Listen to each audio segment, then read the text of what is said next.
unemployment or whatever services are out there to help them sustain themselves in the future. But until they get to that point, we're going to try to keep them in their homes or work with Exeter Housing or the state housing for the voucher programs. So I hope that answers your question. Mr. Chair. Yeah. Yeah, and Judy, actually, when you get to it, because I realize we just got these, there's a really excellent 3-paragraph narrative on this on the 3rd page of that packet, and it just comes back to really, these are our neighbors that are unhoused, right? And a lot of them have children in school, and so everything that Pam and team have been able to do to keep them in the home allows them to keep going to this school system and things like that. When we have to exercise the hotel option, which is an expensive option, obviously, it also makes it more challenging for things like school. And I think we also know that Exeter doesn't exactly have a lot of hotel options as well. So often those hotel rooms are on the seacoast or a little further away. So it's a bigger complication. So unfortunately, I think just, the efforts there to keep them in some way there, but it's hard to do. Sorry, Andrew. Well, I don't want to, the hotel option only goes back from 20. Right. We just started it a couple years ago. Since COVID. So if you look at historically, there was no funding for this because we didn't put people in hotels, we put them in shelters. Can I just mention that I started in July of 2019, so I did not have great numbers for 2019. Okay. So This is if you historical. would like, it was requested of me to go back that far, and I thought that since that's when I started, but I wasn't able to get the numbers. So we were doing hotels before 2020. I thought that was a COVID thing because the hotels were all empty, nobody was traveling and things like that. No, it was available before 2020. It was not the norm, though. Okay. For instance, if someone came to me and the shelters were all full, it's the middle of winter. Yeah. Yes, we would put them in a hotel. It may not be for an extended period of time like it was during COVID. All the but it may knobs. be- Yep. You'll see on the left is mics 1 through 7, but that's the table. Okay. The second half is Go ahead. Well, yeah, I think I mean, hotels are pretty expensive options. It's pretty clear that hotels are not our preference. I've left for the hotel personally. Actually, I don't think you would. Well, I know. It's very I'm sorry. difficult. That was insensitive. It's a temporary Yes, fix until we can get to a permanent right. fix. I understand. But they are very expensive options, and I think that even 27,000. We have to. This is a requirement of us by law to do these things, and so if that's the number that you're recommending, then I'm good with it. I wouldn't want to increase. Judy? I have a similar question on rent. We've already spent $63,000 by June, and the previous year we spent $65,000. Is your request for $45,000 sufficient? So I would just comment on looking at the combined expenses there. You have to look at rent and hotel. So, and add those two together because there are no expenses allocated for 2023 year-to-date for hotel. So those are actually up in the rent category. So the question really comes back to is $72,000 total budget enough for rent and hotel in 2024? And that's really, we've talked about welfare being kind of it's a snow and ice type of situation. You don't know from year to year whether or not what it's going to look like, but part of those costs are going to be offset by third-party reimbursements from others that are supporting the operation. So that's where the number comes from. Okay, so from your point of view, the combined $72,000 you're expecting will be sufficient? We are willing to go with that number right now. Okay. Yes. Okay. Going to be close. And Any other questions? the other point is, this is a perennial problem.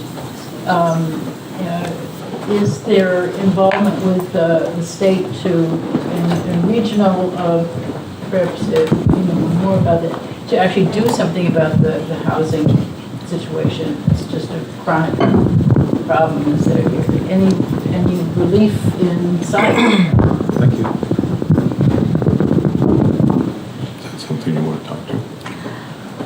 Honestly, the best person to answer that is probably Nancy Belanger, but she works with the Housing Advisory Committee, but I don't think anyone is ready to answer that quite yet.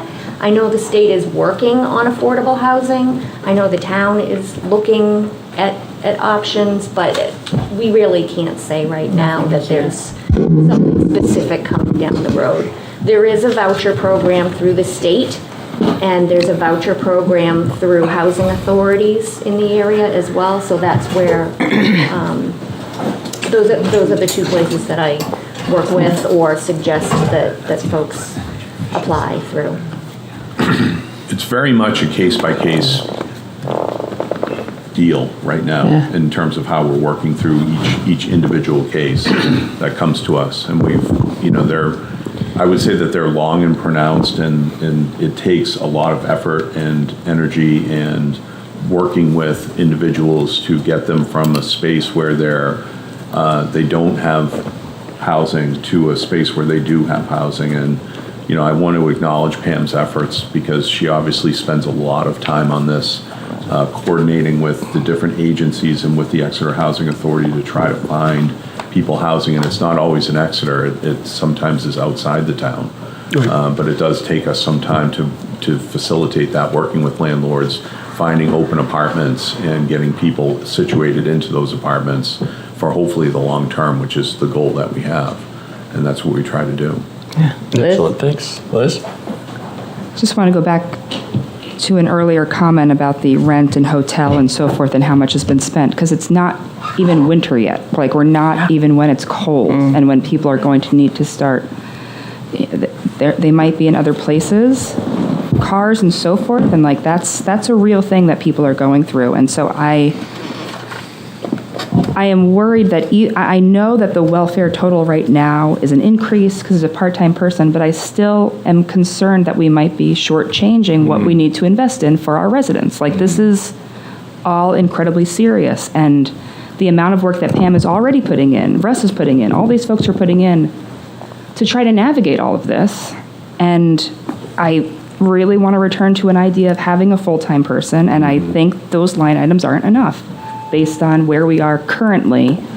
And affordable housing, as much as the state and folks are doing stuff on that, I don't see it's changing in the next year. Like, that's just not going to happen. A lot of talk. I don't mean to be a fatalist, but I just don't see it changing rapidly in the next year. So I know that our job as Budget Recommendations Committee, I understand that concept. And like, this is so serious and severe for Exeter residents, and how are we investing to take care of our people? And those two things, I think we should revisit it. Well, just to follow up on that, we can do that. We can table this item and talk about it at a later time if we wanted to have staff go back and recalculate that if there was a consensus. It would add appreciably to the budget, and obviously these are very important issues, and this is probably the most robust conversation we've had on welfare in my 14 years of doing this, so that's great. But we would need a consensus that we are going to consider it, because it will require a significant bump up. So I'll say that, we'll get back to that at time. Yeah, great comments, Liz. I second that sentiment, and what Bob just said as well. I actually am leaning towards that. But I'm curious about something else for Russ and for Pam, and it is probably impossible to answer. But to me, it's such an essential function of what a town should do and does, and of course we're mandated by state, right? But do we track how this compares to other municipalities? I mean, is there any way to track this compared to other municipalities relative to, are we meeting our obligations in a fair way relative to other municipalities? Or are we too generous or not generous enough, et cetera, that kind of thing? Is there any kind of metric in this regard that we can apply to this? Sorry. You can say no. Well, I could speak for having worked with the welfare department for years. I can simply say that we're certainly meeting what we're supposed to do. Right. Nobody's getting sent away. How other communities deal with their obligations is how they deal with their obligations. And every community is different as far as how much they have in those, as far as those needs, and how they choose to deal with it. So I think all that matters is how is Exeter dealing with Exeter. Every community is supposed to deal with their own residents. So people that are residents of the town are the ones that are eligible for assistance, and they're the ones that's part of the litmus test is when they come in is, are they a resident of the community?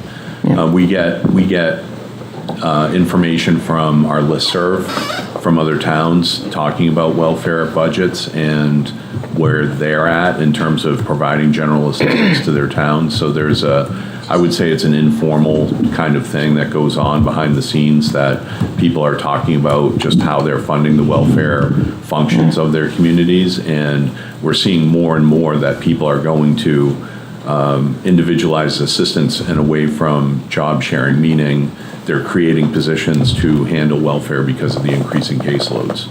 So it's definitely happening out there. Yeah. And I just wanted to finish one other thought, and then I'll stop taking up the microphone. But if we could, while we were talking, I got on Indeed and put in, welfare positions and things like that, to see what was out there.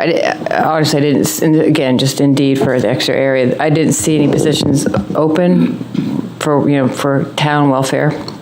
However, my point really is that if, I think it'd be great to start out with a 30-hour-a-week position, but with a caveat, like if this and that. If you don't get any candidates and it's been 4 months, no more than 4 months, maybe 3 months, or good candidates, then you go, okay, you have the authority to bump it up to full-time and see what you get for candidates. I mean, maybe there is 2 or 3 people out there that, who've got spouses with all the benefits and they want to work 30 hours a week, they don't want to work full-time, and you could get a good candidate. If that's not out there, I think it would be wrong, quite frankly, not terrible, it'd be just wrong to wait a whole nother year to ask again. So if you put in for a 30-hour part-time because that's what you felt was appropriate, then I say you shoot for that for a limited amount of time. And if we're hitting 0, I think it's just crazy for the town to have to wait a whole nother year and struggle on and overburden a great employee, that I think that's very detrimental. So if you put it in for 30-hour part-time because that's what you felt was appropriate, I say you try to fill it for a few months. If it doesn't work, work in the language that you can now bump it up to a full-time search. And it's so easy to fill your hours once you get going in a job, so I don't think that'll be a problem. Hold on, the chair of the committee has something. I also agree with the sentiment behind what Chris and Liz are proposing. We do have great data, so we can take a more data-driven look at this role too. Pam has been tracking the calls, the types of calls, the external resources and entities that were involved for going on 5 years. So we have excellent data on both the human interactions as well as the dollars spent to support those interactions. So if we start with 30 hours, I think we have a great foundation to understand if that's adequate, if we can get the position filled. Right. If we can't, it leads us back to your point that maybe that it's not full-time or doesn't have benefits could be one reason. But I also want to also underscore what Bob mentioned about the support budget. We want to make sure that that's also adequate to attract and retain the right person. Actually, we spent a lot of time on this. I think, everybody's opinion is important, but I think we're starting to sort of recycle. Are some You more got something important than new others? that you'd like to add in? Go for it. But I'd like to sort of move on. I don't think there's a lot we can do. I do have a couple of options I've laid out here for the committee to discuss. I know he's been waiting to make a comment too. So All right, fine. It's an important discussion. We'll listen to the two of you, and then I've got some ideas, and then we'll move on. Andrew? Yeah, just briefly that, they've recommended the budget. I think we should go with what they've recommended and maybe table this for next year. I think also, given the fact that we have so many open positions here in Exeter and it's an incredibly good job market, et cetera, for right now, I think, we are not Massachusetts, we are New Hampshire, and we're frugal, and we're Yankees and hard workers, and we want everyone to have a job and everybody to be housed, and so we got to do our job. But at the same time, I'd like to entertain a motion to go with the human welfare budget as specified. Well, I just want to push back on that, because we have a lot of vacancies, and that's a real thing. Yes, job market, but if we're not filling our positions, we should evaluate why that is. And having just more part-time positions that don't get filled doesn't get us anywhere. So, yes, the Massachusetts, New Hampshire piece is such a thing that we love to talk about here. I get that, but I think Bob has a few options that he wants to cover. I'd like to entertain a motion. Well, you don't need to make a motion to keep it the way it is. But if I could suggest, we've heard about the difficulty of getting part-time, and Chris's thought about extending it to full-time. We would have to work that out somehow. But so option one would be leave it as. Great idea, though, isn't it? Leave it as is. It is fantastic. And see how it goes for the year, which we do in a lot of cases, and then we learn some things, and that's been discussed here. The second option is that we table this section. We have staff get full-time numbers for us, and we finalize that on November 8th. Chris will be leading the discussion of the various outside entities that are requesting money. So it's sort of welfare related, and we can take the first few minutes of that. We'll see the numbers beforehand, and then we can decide if we want to add that full-time aspect to the budget. That's the second option. Third option is that we don't make a decision on this, and then we have a discussion with the select board.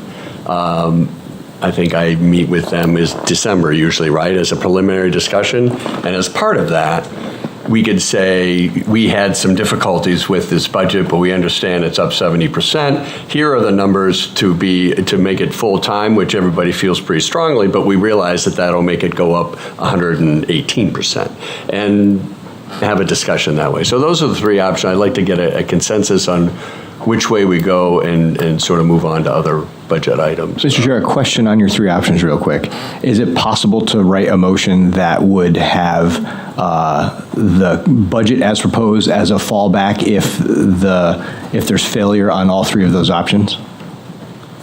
This sounds like the House Speaker race, doesn't it? Yeah. Well, the option that's in front of us is the part-time option, which is basically number one. Okay. So that way, we don't have to make a motion except for the bottom line numbers. So we could approve this budget and then have the understanding that we would still have a discussion with the select board. I guess that's my question. There was this underlying, unease with part-time, but that we would at least memorialize this budget. Folks like Liz and some others are uncomfortable with that, and so I want to be sensitive to that. If we want to leave this open and really push forward on a full-time position, I have no problem doing that, but I'd want to make it a consensus, which would be probably 5 or 6 people. Sense of the committee that we pass on to the select board, but a formal vote giving a sense of the committee. Well, I mean, I don't know how you would frame that. I think the committee, the sense is what I'm hearing. Almost everyone has spoken. I think we all realize that it's tough times. This is perhaps inadequate, but it's a stepping stone to getting to where we want to be, which is what this town usually does. So I think we have a sense, in my view, of what the sense of the committee is. It's really just a question of what number we vote in, and so the question I'm putting out is, do we vote in a part-time number? Do we leave it open and have the discussion down the road, or what? So that's what, we're a budget recommendations committee. We're not a policy recommendations committee, so we do have to be aware. Can we add that? We have to be aware of that. I'd like to add that. No, thank you. Mr. Right, Chair, thank fine. you. I think this is a I great would like to add discussion. I think it's worth having. I know it's a lot of time, but if you don't mind. I just want to clarify my line of questioning and maybe contradict myself, and I'm not going to answer your question, Bob, because I don't know the answer to that either. But, when I asked about comparing to other towns, the implication in some of what some of us are saying is maybe should we be doing more, but my sense is that we've done a good job as a town. I'm sure more can always be done, but I think we do pretty well, and my sense is probably that we do well in comparison to some other towns out there. So I think you can tease out, and it's tricky because you can tease out the importance of hiring someone, so the part-time, full-time thing, that's a budgetary thing. Versus also, how many resources do you throw at this? So I know I'm contradicting myself from my earlier statement, but I just want to sort of clarify that thought for myself, if nothing else. The town's been very successful we have an idea, we put in a part-time position, it's a nice bridge, we see how it goes, we gather information and see how that works with those people, and then we transition to full-time, and it's been very successful. Fire, DPW, a lot of positions. The difficulty with this position is that we already feel like it's potentially a full-time undertaking, and we probably won't get a part-time, or very possibly won't get a part-time. So that's really sort of what's, my inclination would be to vote in the numbers in front of us, and then ask the department, ask Russ and Pam to put together numbers for a full-time position, and then on November 8th, those get presented to us, and we discuss them, and we can always change this budget, one, and then two, if we decide, geez, that's a lot of money, we're uncomfortable with that, but we know there's a need, then I would go, and we can all go to the select board meeting in December and talk about this exact thing. So that's the way I would like to do it. That's the way I would like to do it. We need to get the new numbers, but thank you, Judy. So I'd like to sort of move on, and we'll close this, but ask the department to get the full-time numbers, and then we'll have ongoing discussions. And I think the unease of this full committee with the current layout is duly noted. Is that a fair statement for everybody? Does that somewhat satisfy your? Make sure, I'm going to talk it back so I understand. We'll vote on this today. We're going to get numbers for a full-time person to see and revisit it. That would be our request, yes. Revisit it. And then we can have a further discussion on the day that we're having it. Exactly. No matter what. Absolutely. Okay. Then I'm comfortable with that. Okay. Mr. Chair, we haven't yet. I know that. We haven't yet talked about the bottom line of that page, the human services funding.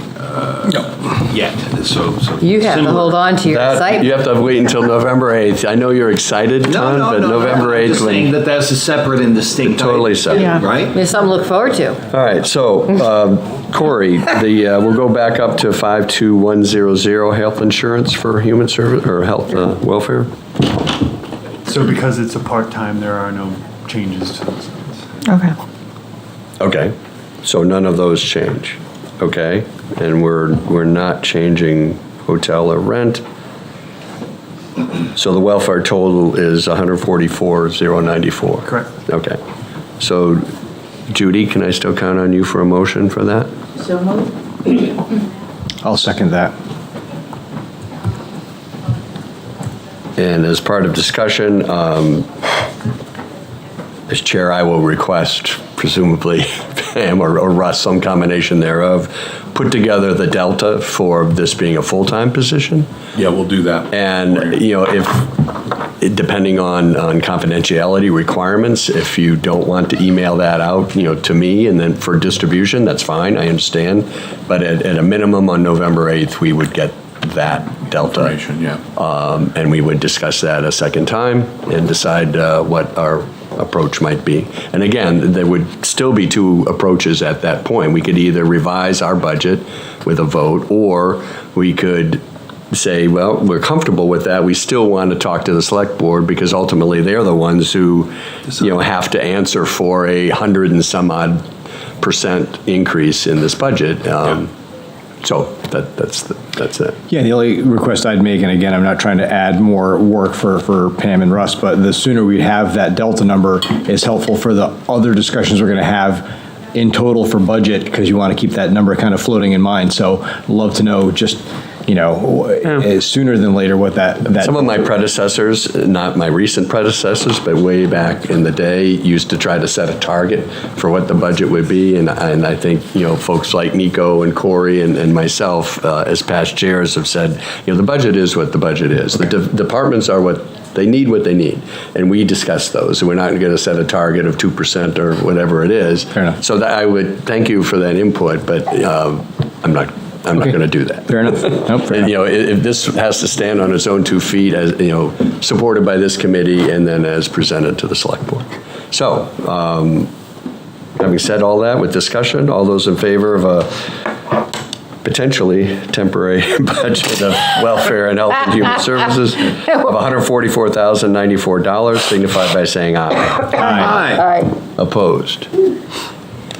Thank you for, again, a robust discussion.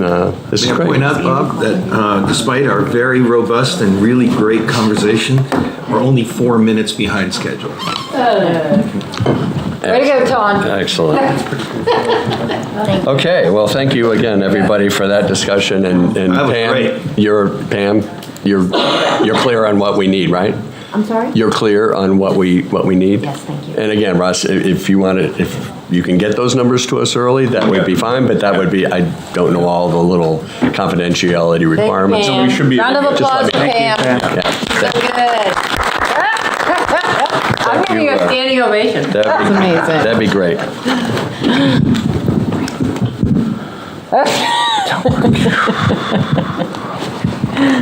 Okay. Town clerk, Still good to move along? we do. That's November 8th. That's November 8th. November That's Chris Super's department. I don't have my song and dance ready yet. Still working on it, choreography. I suppose so. Yeah, I think you're right.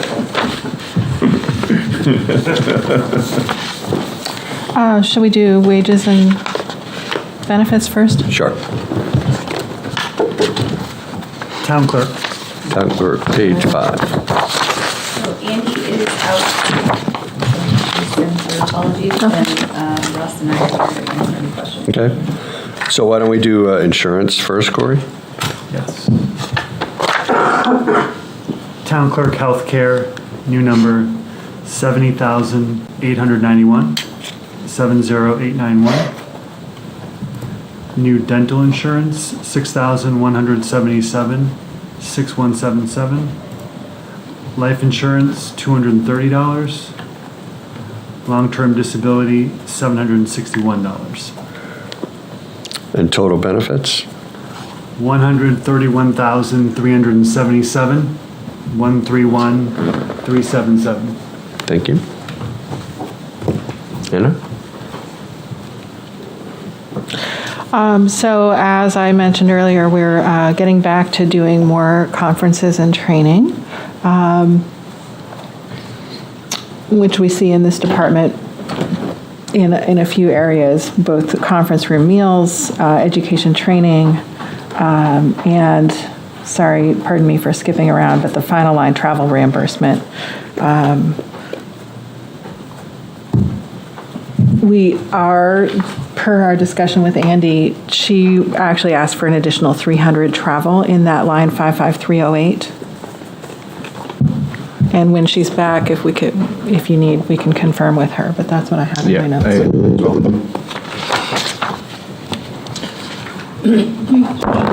Yes.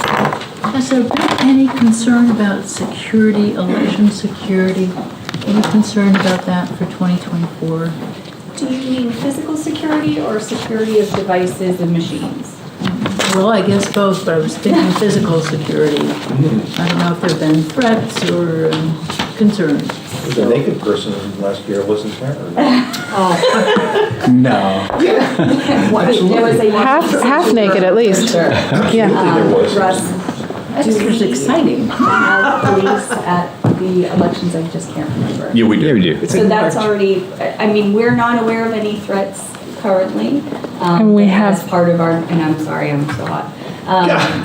As part of our regular voting, we do have police detail there during that, and then we're getting new ballot machines, so sort of to answer both, and they were approved by the state.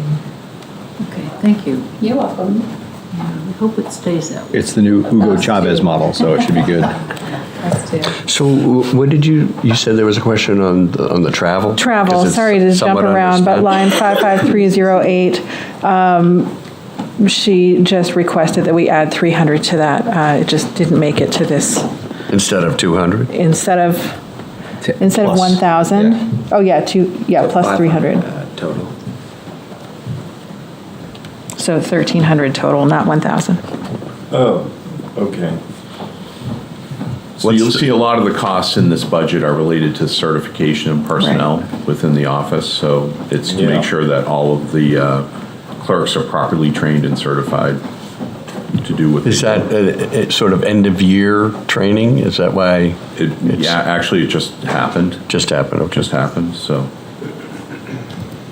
We just, we also have a potential retirement happening in this department, so it is going Yes. to be training for someone new as well, just to keep that in the back of everybody's mind. Yeah, sorry, I had that, Andy did mention that, yeah, potential retirement, so getting the rest of the staff trained up is super, super Do you important. want to, Anna, do you want to make that motion for the travel? Oh, yes, thank you. I forget how to make a motion. Just say, I'd like to make a motion. I'd like to make a motion. Increase the travel budget. To increase the travel by budget to $1,300. So moved. Thank you. wait. Patient discussion? So it's increasing by $300 to $1,100, or, because it's now $800? So she wants to increase it by $300 or to $300? I think from her preliminary budget number that was written at 1,000, she actually felt she needed $300 more than that. So she wanted to go to $1,300 was my understanding from the discussion. And that's for certifications, is your understanding? Yes. Yes. Okay. So again, clarifying, it's line number 55308. Yes. We're now going, instead of 1,000, we're going to We're increasing it by 1,300. 500 instead of 200. Well, I don't, you're looking at the 2023 spent to date if you're looking at 800. Yeah, you're, No, that's the 2023 No, budget. I'm not. No? I'm looking at the 23 budget, Oh, which is budget. 800, and she wants to Oh, add correct. 200 Yes. plus 300, or 500, so the total's 1,300. Sorry. Yes. very good. Is that right, Chris? Is that your that's right. understanding as well? That's Great. also right. I just want to get the right number in there. Yep. Thank you. So the motion is for a $1,300 budget for 2024. Second on that? Second. Further discussion? All those in favor of a line item 55308 budget for 24 of $1,300? Signify by saying aye. Aye. Opposed? Thank you. Anything else? Yeah, just going back to my notes here. Where'd it go? The only other note I had as well on that, which was reflected in a couple of the other budgets as well, is just a reminder that some of these things are also driven by elections, and there's four of those scheduled in 2024. I had one question. Yeah. So there's a thing on office equipment, right, like about printers, but I thought Melissa had just said that the printers were all in the town management budget. Not all of them. There are some that are in the town clerk's budget. Okay. So this is an allocation they're paying for 3 printers. See in the footnote that it's Great America Financial Services, so 3 printers, and then they have 1 Sharp printer that they're paying for as well. So all but the town clerk's office within the building. Boy, what an eagle eye. Oh, my God. Well, I wouldn't have known that until they just told me it was all the printers. But I guess, wouldn't we want to have them all under the same contract or something? It's They the same are, buildings. it's just an allocation of the expense to the department budget. Just so you know which Yeah. departments. So we know where to build them. All right, no, that's fine. You'll see that in assessing too, once we get there. Okay. Yeah. The other thing that was just an item of interest to me on her narrative is the cost of dog tags has gone up. But what stood out to me was that the law provides, in the case of a dog civil forfeiture, the law provides for the town to collect $7 for that certified mail, but the cost of the mail is more. So we're covering that additional cost for the certified mail. I guess we have to wait for the law to catch up. Yeah, exactly. Any other questions or comments on the town clerk budget? So the new total with the addition on the travel reimbursement, Corey? I'm sorry, I missed that, Bob. Are you looking for the bottom line on? On town clerk, yes. Sorry. That includes the 1,300. Correct. With the 1,300, $419,906. $419,906. I'll entertain a motion for that amount. So move. Second. Further discussion? All those in favor signify by saying aye. Aye. Opposed? Thank you. Next page, page 6 in the budget book for elections. And again, this really is commensurate to the number of elections and associated trainings and meetings that we have in 2024. Questions? Yes. Yes, Tom? Colin? It's probably addressed already somewhere else, but the gizmos that were alluded to a few minutes ago, the iPads and all that business, is that rolled in? And I know those were rolled out just within the last year or two. Where are those accounted for? Are they in the IT budget, or where are they? The polling pads have already been purchased, and I think we just have a service contract which is in here. Correct. So that's already taken care of. And the new booths and machines that were just approved are coming from ARPA funds. Oh, marvelous.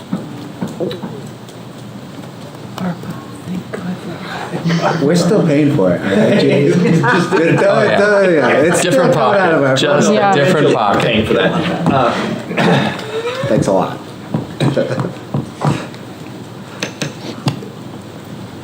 Questions, comments? No.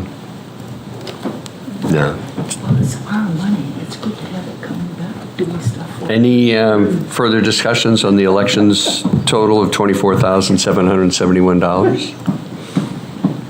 I'll entertain a motion for that amount. So moved. Second. All those in favor signify by saying aye. Aye. Opposed?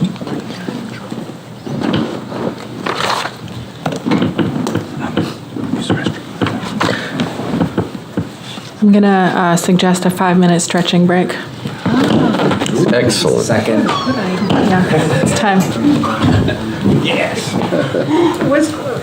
Dr. Swan, will you stretch with me out here? I need to speak with you. I do. Go to the principal's office. Your wife texted you, I'm guessing. Is that all? Sorry. I had such a bad habit. Why, I stopped buying this one from the office because it's got the cookie top and I was. Oh, yeah, I totally do that too. I have to remind myself too, trust me. When you were tapping, I thought someone was banging on something outside and I was gonna go out and ask them if they could take a break. Yeah, I thought that's what it was too, but it must be that speaker there when I was doing this. Sorry, I'm so sorry you're hot. That's okay, and I usually have a little fan in my office, but I just went to go grab it, and it's dead, the battery's dead. Can't you plug it into or No, it's like a battery operated no. thing. It's just me, who's running hot today, no worries. I even have. ARPA, so much ARPA. It's free money, it's trillion dollars. All the time. We spend Oh, yeah. Well, exactly. Remember back in the day when you wanted to build a submarine? It's really hard, and staff is telling me rate, Yeah, no, because it's not, yeah, well, that's why universities have gotten so expensive too, because And then, like, use this, because I I tried them, but the way those chairs are, it doesn't work. So next time, I have all those things that are being Yeah, done. I paid more than that. Oh, yeah. My kids are gonna pay a lot more than that, Yeah. I'm sure of it. Yeah, it's hard. Uncle Joe makes it. I've tried it. Yeah, Now I'm Which wouldn't be a bad move. right. I mean, you know, I think everyone deserves a few years of free college. But the problem is like, it's not free, right? It's gonna get paid from taxes. I mean, our deficit is ridiculous, like, right? Why do we arbitrarily cut off free education? It was done. Yeah, I think they should take it from someplace else, right? They should continue, yeah, I think at least 4 years, especially to If compete. education is part of the context, Yeah. you know, cutting it off at grade 12 is kind of arbitrary. Yeah, it's a random year. Yeah, and I think it makes sense to compete in the global economy that we have now. Think about the creativity that would be Visiting this thing. Increasing the amount of water for like university, is that what you're saying? not saddling. Cost increases. What is that? What, inflation? If you have one. Yeah, we're letting people off the hook. We don't have.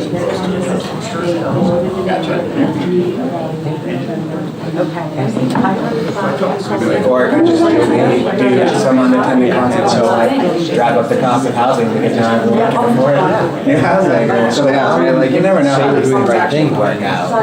But I do think, I think everyone should have a fair share of university. And cost of entry is so high. That's not a fair share right now. I'm really frustrated by that. Not dollars. Yeah, anyway. Super frustrating. Secondary education. Or do like the UK where it's Everything else is okay, you have to take A levels at 14 and then by 16 you basically finished your secondary education and then you have 2 years of basically college in high school. Do I need another cup of coffee? Probably not. Am I gonna have another cup of coffee? Do it. Although there's Yeah. Taking that, things I don't like about that. taking that on, I mean, And I know what I want to be. as you know, we have a lot of demands here. You know, sometimes people who are sort of in that So it's hard to field, specialize that young, but you need to weigh in with their expertise, and that was good. for those people that do know, being able to get 2 years ahead of university and being free. Right. That's the thing, that's the thing that worries me. No, I don't think there's any right. We do that a little bit with you. Yeah, exactly. But I think, It's very important. yeah, and AP is like, you know, you can get into the class, but that just means that we're offering more classes at high school. Right? It's better, more specialized. So that again is depending on what town you live in, how many classes can you hit? Like, I remember I went to Fort High School, one of them, had like a million AP classes and like 7 different levels of grades, everybody was all over the place. And then I went to my last school, was Trinity, and I went there for a year, they had no AP class. I won AP calculus, that was it. And yeah, it was so different, every different school was different. I understand this. Have a uniform. Oh, no, yeah, so it really depends on where you go, what your options are.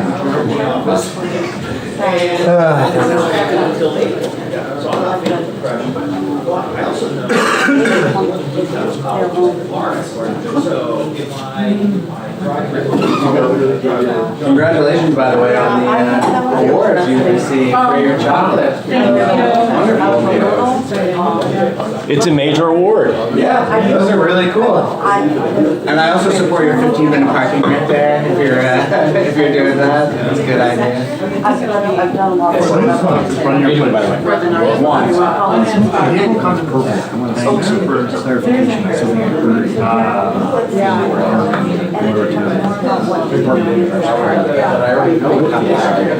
Right, I mean, I get it. I do, yeah, I did know.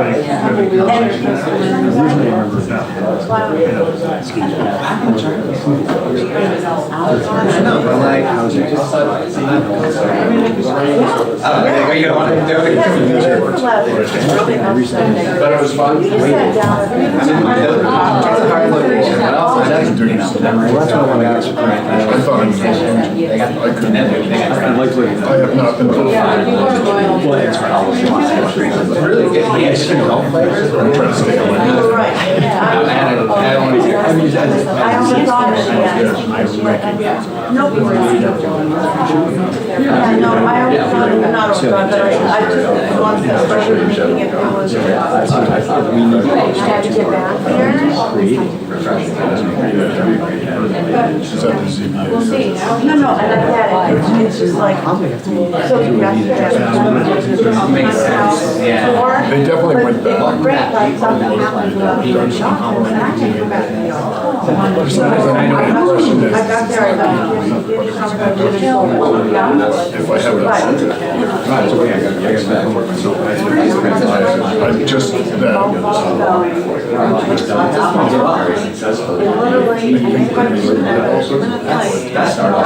Anyway. Not very many. It's like, sure. That conversion, all sorts of stuff. Whichever. And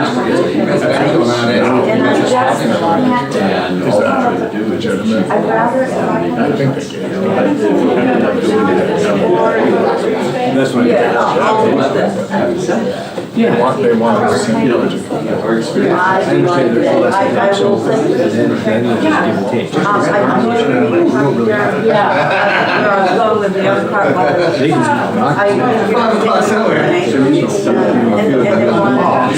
You're retired. Construction.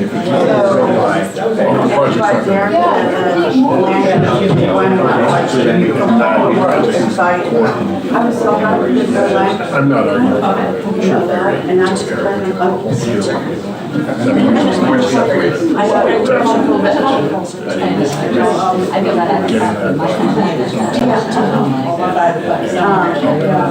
was supposed to get my I did that in New Zealand. I had like a tiny car and like you could just bike from wine. He's like by the time we got to like a big winery, I was like, which way is there?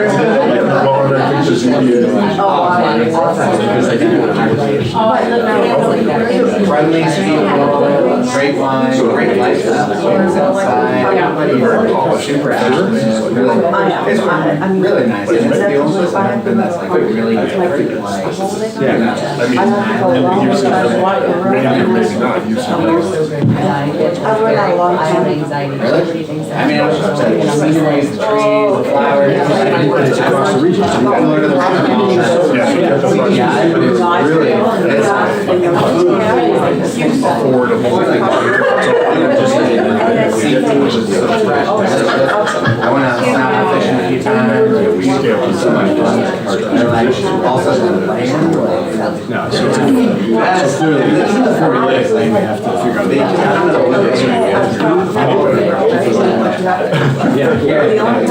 did hear that. Interesting. Who's seen profit? I'll do it.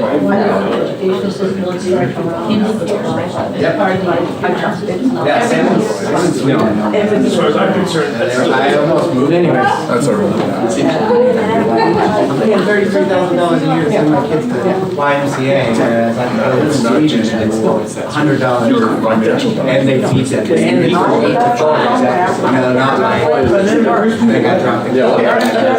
Thanks for the rate. This is ridiculous. What's the tax rate in Sweden? It's huge. But actually, Yeah, it's gotta be the ZBA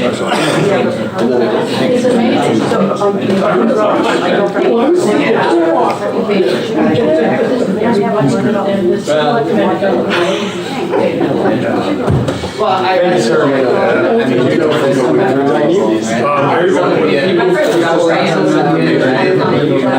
It should be, the first two, can we get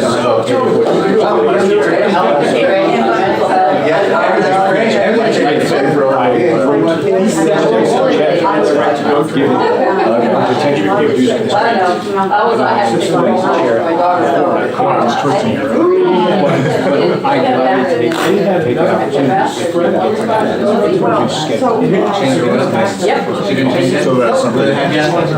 Just basically started down the end.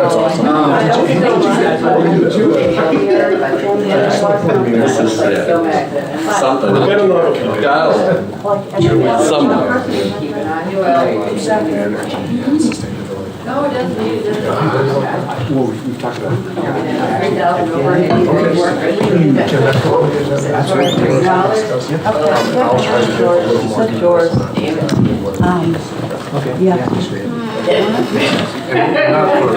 For discussion. Oh, really? I talk too long now. I'm going to be eating snacks while we're talking. Because I told her to expect calls down to all you weren't, you didn't know. Bob, I know we're not doing fire today, but I just, the hydrant maintenance thing, the sewer and water thing that came up, is it still 50 or are we gonna go up to the 100? I am going to advocate going back to the 100. Okay. Me, So I'm gonna bring that up. I've suggested it to Judy and to Tim, and I've offered, since I've been involved in the water and sewer and the fire discussions and have some history, but yeah, personally, I'm gonna have a discussion towards getting it back to 100. Underwood Engineer said 750 and we're saying 50, so.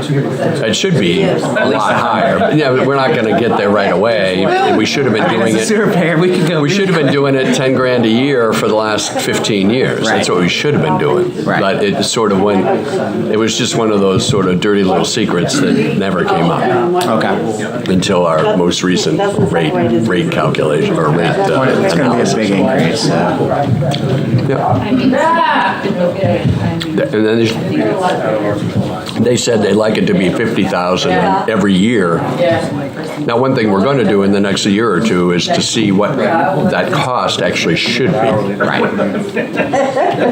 Because, for a town our size, it should be 750 based on a curve. Yeah, but there are extenuating circumstances. We have a very heavily developed downtown, and then a lot of outlying areas, so. Do police and fire, do they pay a water bill, right? A water and sewer bill, or do they get it for free? As the buildings? As the building, yeah. They pay a water bill. Okay, just like everybody does. Yeah, everybody does. Okay, just making sure. Yeah, so they're like. This is more the cost of having the hydrants available, and then the associated infrastructure. So basically, what happens? 4-inch instead of a 6-inch pipe. Exactly. Because right. Or more like 4 and an 8-inch or a 12-inch pipe. Yeah, so that's to account for fire flow. That's the delta in the cost. Yeah, and I think there's quite a lot of fire hydrants. And 60% of the town has been paying for 100% of the town fire historically. Yeah. So it's more just an accounting adjustment than anything else. Okay, I just wanted to make sure that was gonna go up. It does not. Oh, it doesn't? You are, thank you. It's not today, I know, but I just saw that meeting at one of the select board meetings, I was like, I'm a ratepayer. It's water and sewer is pretty expensive this town. Yeah. Just processing. I mean, it's an important thing, and I love having water and sewer. Like, that's part of the reason why I bought where I did, because I'm like, I don't want to deal with wells. I don't want to deal with pumps, and I don't want to deal with getting my poop sucked out of the hole. You know, like, I don't. Scroll down. So this is great, but it's expensive. You know, cobbling together work in my Taxes not yet. Yeah. So we're finance, treasurer, tax collection, then assessing and debt service. So if you want to wait in the room, you're welcome to wait. Tax collection comes up. Come up and sit right next to me and we'll do tax collection. You good? I was like, wow. Always. You, Tom? Yes, fine. Yeah, all right.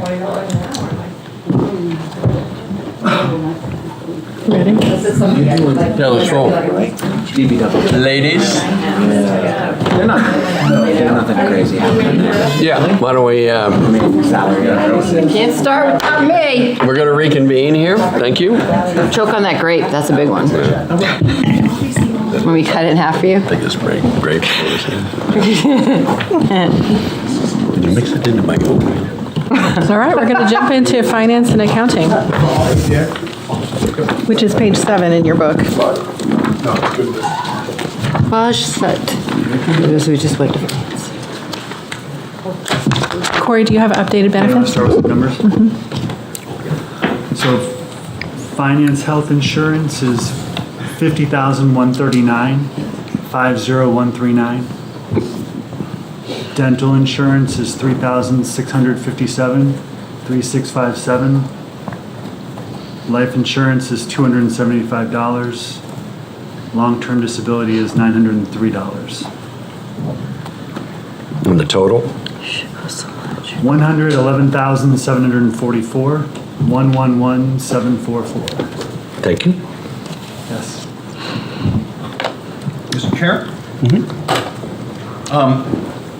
It's pretty random that I'm doing this in this department, but I'm just going to do it. I read somewhere the other day that the average insurance for an individual, and of course I'm a physician, so I kind of know this, and I'm self-employed, is about $20,000, I think, per family. So for the town employees, what percentage, and you probably addressed this in one of your outlines, on ballpark-ish, what percentage does the town cover of an employee's health insurance? Just ballpark, percentage-wise.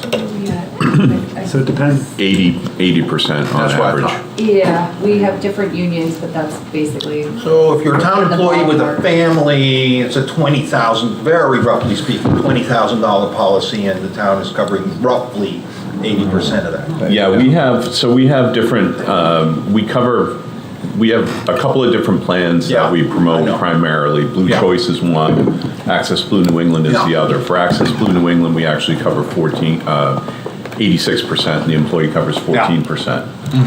But for the Blue Choice plan, we're anywhere between 80 and 79% Yeah. coverage on those plans. Got it. And they are more expensive than $20,000 for a family plan. Oh, more? Yes. Yeah. Yeah, closer to 30, Oh, baby. yes.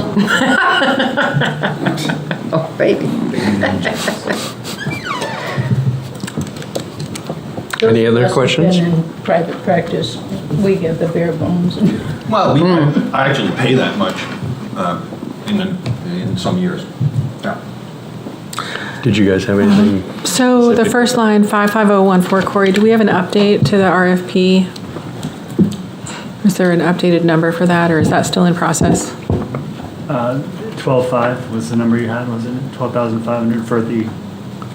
The audit for the fees. budget, or are you looking for The actual? audit fees for, The year-to-date, I think. Which number? no, I was looking at the, you had an RFP. Is that for this year's budget? For an The expense for RFP this will year's be for budget? Yeah, it will. That is for next year. No, we don't. Sorry, to answer your question. Okay. I'm using last year's number plus 7.5%, Okay, but I do have an RFP out there got for it. services. But that won't come, it closes at the end of November, Okay, thank you. so we will have the answer. The next line, bank fees, has gone up. Our notes are that that's about ACH and fraud, additional fraud protection. It's a continuation of the program from last year. We had a healthy increase last year. The conference room and meals, I'm going to do the same and include travel in our discussion about this. Their department was able to do local events this year, so it's a little underspent for 2023, but for 2024, there are not going to be the same local options. So that's why these numbers are staying the same and not being brought down. And that's for conference room and meals and travel reimbursement. Corey no longer applies to Kevin for his. And just for illumination on the water fund and sewer fund offsets, both Corey and Laura do a lot of analysis for water and sewer fund balances and cash flow projections and revenue streams and all of that. So that's the reason for that offset. Not to mention our colleague who does payroll every other week as well. Right. And AP, right? Contract services is up due to the biannual GASB post-retirement benefits valuation. So does that mean next year it'll go back down? Correct. Biannual? Yeah, so every other year it's $1,000, and then every other year it's more like $6,000. It's every other year is an update to the numbers that get included in our annual audit as a footnote. So 1 year is light work, 1 year it's heavy work, and just back and forth. And Corey, in our meeting, you mentioned that the credit rating, we're not budgeting for that for 2024. Would that be in this line, contract services, to redo? Yeah, it would. I think I actually proposed a new line for that when I was going to keep it in, but we pulled it back as part of the original scrub of the preliminary budget. We were hoping to go out and re-rate the town's creditworthiness just to have as part of good governance. It's about a $5,000 ask, but we decided we would put it off for 1 more year and pursue it again in 2025. So, Mr. Chair? Yes.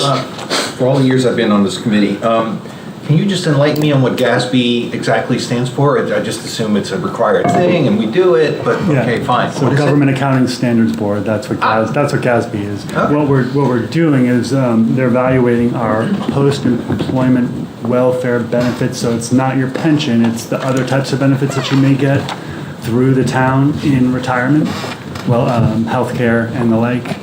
And that's the valuation that they're doing. And I'm sure this is mandated by the state or even greater than that. Yes. And every town uses the same method? Correct. Okay. And the expensive year is called the Great Gatsby. So that's Nice.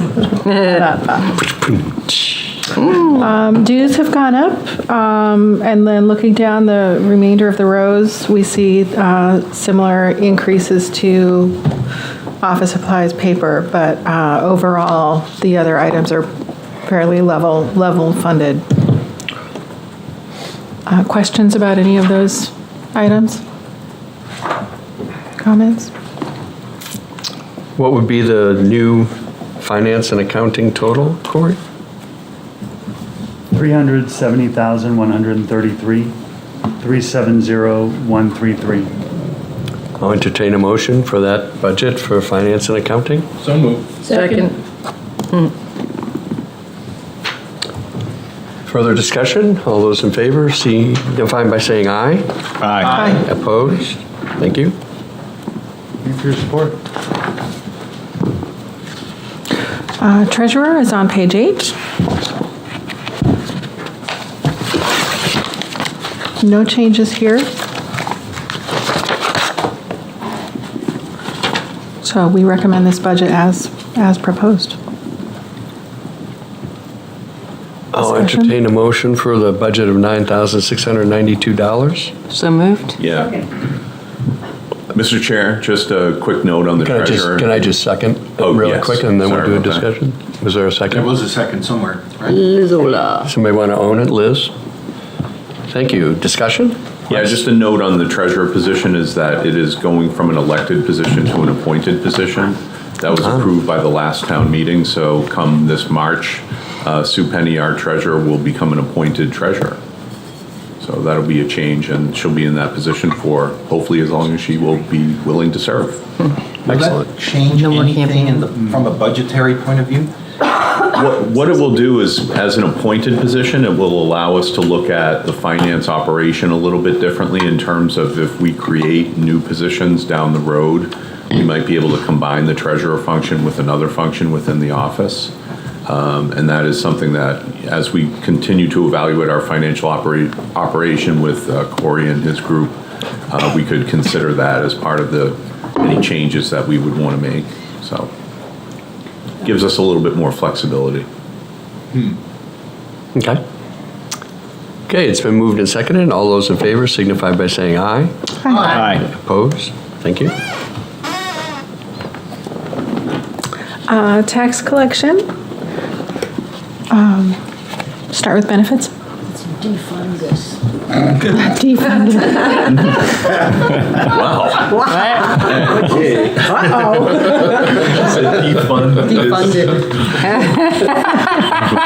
All those in favor? Well, we like you. Why would we do that? Why would we do that? You can stay around, but you just can't take any classes. RSA 41. And actually, for those of you that have, I don't know if you've all met No. Melissa. Melissa Heights is our new tax collector. She started last. Deputy. Deputy, sorry. Good The buck doesn't stop here. So this is her Welcome first aboard. budget cycle, and she's been a fantastic addition to the town. So for those of you that haven't met her yet. I'm sorry, your name again? Melissa. Melissa, hey, Chris. Nice to meet you. Up to date on my taxes. You don't even need to look me up. She has a list in front of her right now, actually. I know, really. Some of you are going to have to stay after the meeting. Corey. Yes. Let's see, tax health insurance is $30,118, 30118. Dental insurance is $1,668, 1668. Life insurance, $138. And those are the only changes. And the total benefits? It's Yep, $57,724, 57724. okay. Anna? Looking down this budget, you'll see that Melissa comes to us with a lot of training and certification. So a lot of these have been decreased because there's no need for the additional training and certifications. Nice. Well, yeah. Great, did we poach you from another town? Yeah. Nicely done. Okay, congratulations. So the increases in this, on these lines that you see really have to do with higher postage rates and higher volume of tax bills, lien services, certified mail fees.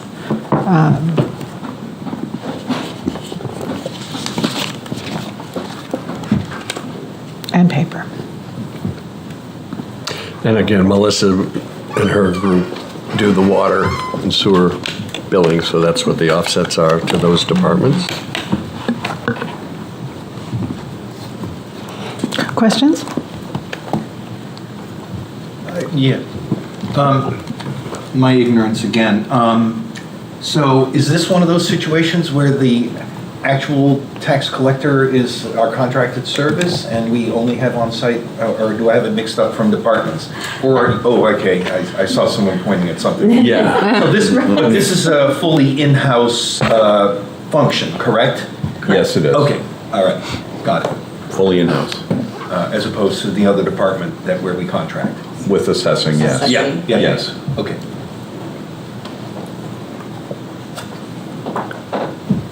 Okay, what would the new tax collection budget be, Corey? Budget request? 120,611, 120,611. Entertain a motion for that? So moved. Just let me move and second it. Second? Moved. Second. Discussion, Andrew? Just quickly, the water and sewer fund, is the tax collection doing work for them as well? Water billing. Water bill. The water bill is covered. It's the bill, it's the billing. All right, that's all, thank you. That used to be done out at Newfields Road, and we consolidated it in. They administer the Town shut-off office. notices as well, so. Right. Yeah. Okay. Also up to date on those. Covering my bases, man. She's like the Jimmy Hoffa of town. She's got keeping a list. Melissa. You'll be swimming with the fishes in the Swampscot. Clean as a whistle. Eyes on, Melissa, eyes on. Paying bills those aren't the rules that I. Moved and seconded a budget of $120,611 for the tax collection department. Signify by saying aye. Aye. Opposed? Thank you. All right, moving down the line, assessing, page 9 in the book.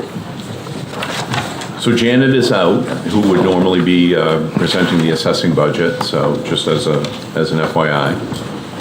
And as we get into this budget, there are very few changes to it. Yeah. Start with benefits. Yes, assessing health insurance, 21,336, 21336. Dental insurance, 1,099, 1099. Life insurance, $92. Long-term disability, $718. What was the first number? I missed it, I'm sorry. The 21,336. Thank you. And the total benefit? 42,269, 42,269. Thank you.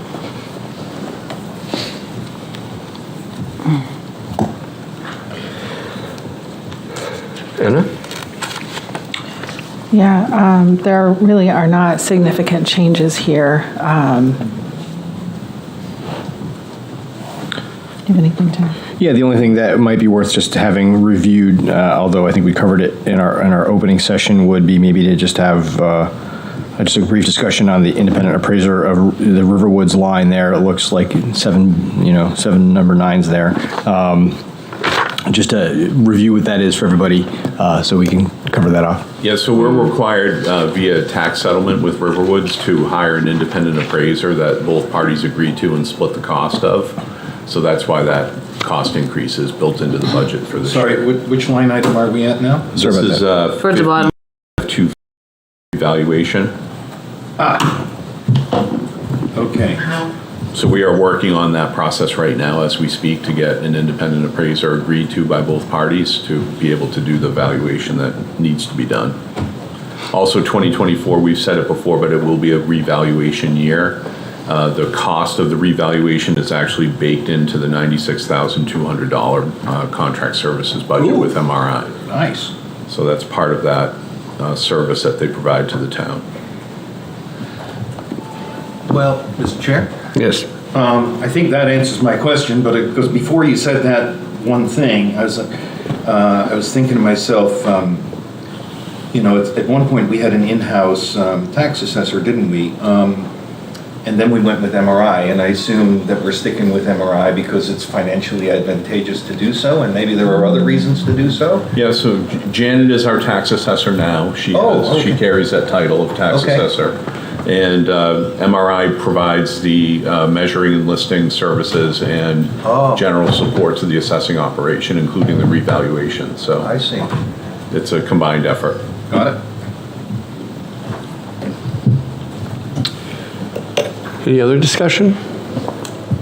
questions, comments? The new assessing total, Corey? $266,062, 266,062. I'll entertain a motion for that assessing budget. So moved? Second. Further discussion? All those in favor signify by saying aye. Aye. Opposed? And I guess we can vote on it even though all the other numbers add up, but the total finance number would be? 766,498, 766,498. Motion to approve? So moved? Second. All those in favor signify by saying aye. Aye. Opposed? Thank you. On our agenda, I put debt service next. Does it make sense to move on to that, or? Yes. Okay. Just page 30. Page 30.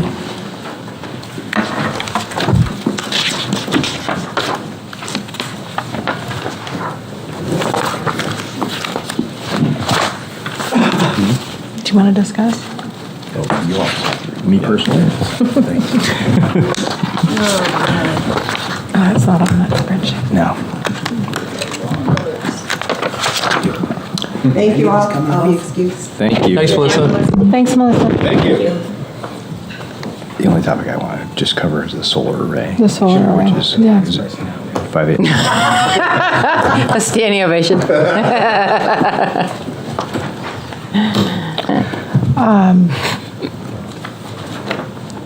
Corey or Russ, would you like to speak to these? I feel like So the debt service I'm budget, skilled at this. We're out of our depth, is that what you're saying? I'm out of my depth. Yeah. the debt service budget is up 38.2%, or $571,684. That's primarily due to 4 projects: the West Side Drive design and engineering, the solar array project, which is a big chunk of the new debt service that we have, the intersection improvement program, so that's the roundabout at Pine Front and Linden Street, and then the West Side Drive construction component from the general fund. So that's why the debt service changes are what they are. And these are obligations that we need to pay. These are bonds that are approved by town meeting. We go out and we borrow the money, and then we set up an amortization schedule through the bond bank, and we begin paying those back. So there are some, as you see in the interest portion, there are some issues where the interest is maturing, so you're seeing that interest rate drop as the bonds mature. So that is taking a little bit off of the top of the debt service interest budget. And then we're retiring String Bridge rehabilitation. That was an older issue, project that's completed, and that was the last year of the general fund debt principal and interest payment that needed to be made on that. Solar array. Yeah, the only thing I wanted to, and it might be a good time just to mention it, Russ, is that the discussion about the solar array moving to a revolving fund. Yeah, so our intent is to put a warrant article on the ballot for this year to make the solar array a revolving fund. So basically, we'll be able to park all of the revenues and expenses from that project in one area, and therefore you won't see the debt service on the general fund once that's established. Thank you. Can you just riff on that a little longer, Russ? So right now, the debt service is in the general fund, and any offsetting revenue that comes into the general fund from the solar array would be offset in the general fund. What we're suggesting is taking the revenues and expenses from both sides and moving them into a separate fund so we can be able to track the revenues and expenses directly on the project against itself. So we'll be able to better separate that out from the general budget. So make it make it more transparent in terms of the solar array project. Perfect. Excellent. That's a great idea. So,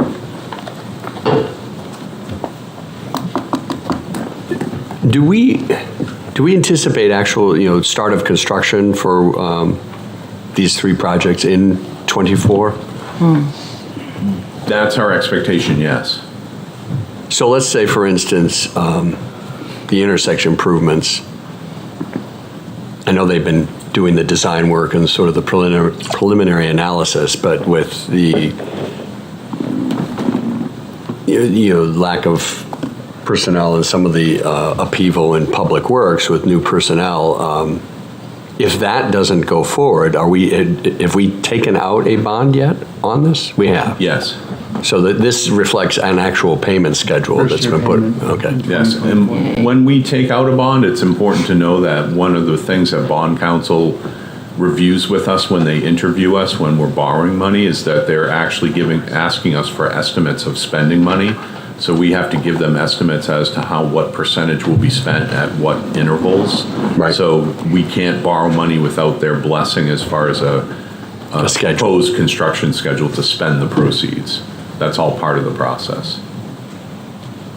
And from, just a more of an administrative standpoint, all three of these projects are moving forward at a pace that will, construction will start In next year. 2024, yes. Okay. I can't wait. Can't wait. Any questions on debt service? I will entertain a motion to approve $2,069,272 as a budget for debt service. So moved. Second. All those in favor signify by saying aye. Aye. Opposed? Thank you.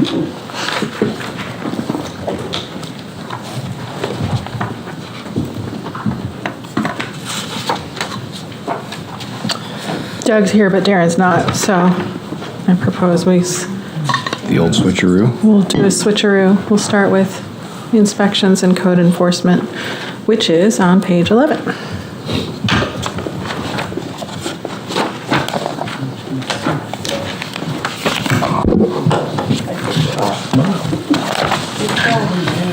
Showtime. Dougie's up. Good morning. Hi, Doug. So some new benefit numbers there. Sure. Insurance, 42,825, 42825. Dental insurance, 2,199, 2199. Life insurance, 184. Long-term disability, 818. And benefits total? 83,813, 83813. Okay. 11. Thank you. Anna? We've had the open position of electrical inspector for three years. So in this budget, finally, it is recommended on here that it be pulled from the position. We discussed with Doug we still have a need for electrical inspections. So we tossed the number, or Doug projected a need for $10,000 to $15,000 in contract services for inspection. I don't know if it goes on that line, but electrical inspections, to have an outside person come in approximately one day a week. Am I correct?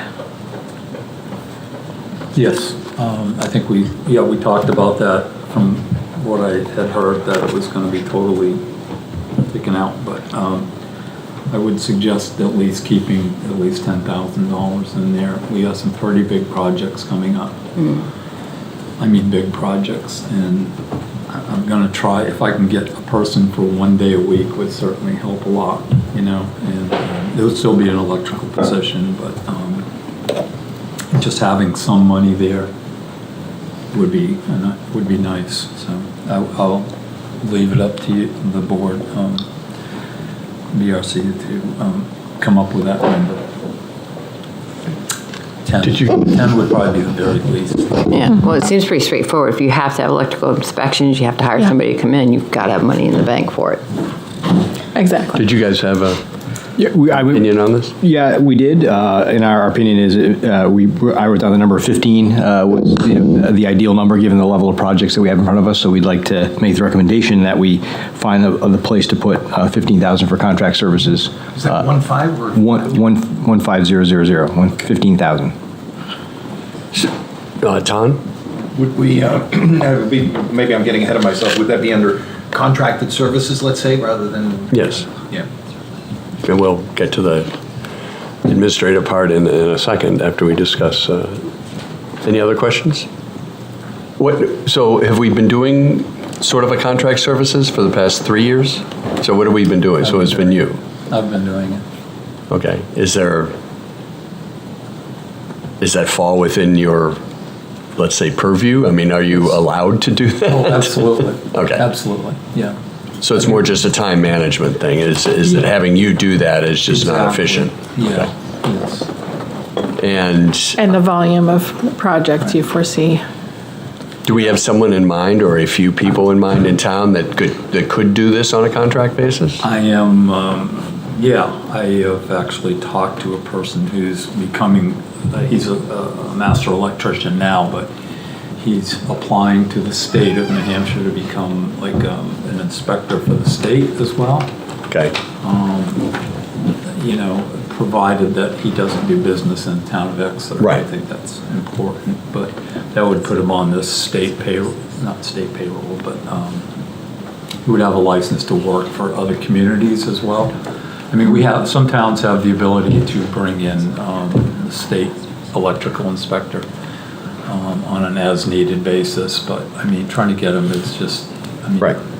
I just came from an emergency, where the gas and electric, they had lost all their power and gas at their house, and with the weather coming up, we had an electrician there, we had gas, and the gas company won't return their gas until it's been inspected by us. So, waiting for an inspector to show up, that works 1 day a week, right. that falls under my purview. So, that's what we do. Nobody wants to be. And do you think there's enough, like this one person you said? I mean, I would hate to get into a situation where they're a contractor, around various communities in the seacoast, and then an inspector for the town of Exeter, and so that they would be maybe inspecting people's work who they're in competition with in other aspects of business. I guess at that point he would be working kind of contract services for the state of New Hampshire. That's one of the details I need to work out. So if he would basically be sort of would be convenient. I think he's getting close to retirement, which would sure. That would be a nice position. But he's a young and very ambitious person. So, well, young to me is. We won't go there with that. So if he asked for 10, you guys thought 15. What he said 10 would be the very bare minimum, and he gave us a range of 10 to 15. But given the projects that he listed that are in front of us, we're recommending 15 to get the job done. I mean, some of the projects, if you care to know, as you know, Exeter Hospital has been, added to by, can't think of the Beth Israel in Boston. I mean, they're projected to, they've actually contracted to do up to $300 million over the next 10 years. So, that's like $30 million a year of improvements over there. Wow. Phillips Exeter Academy is looking at the Academy building, total renovation of that building at like $50 million. And that's supposed to be starting next year. And with, the Elm Street Dining Hall, which is going on now. Right. Those are pretty easy, believe it or not. Those are the easy ones. Wow. The ones that are difficult to keep up with are the smaller projects, like today's emergencies. And,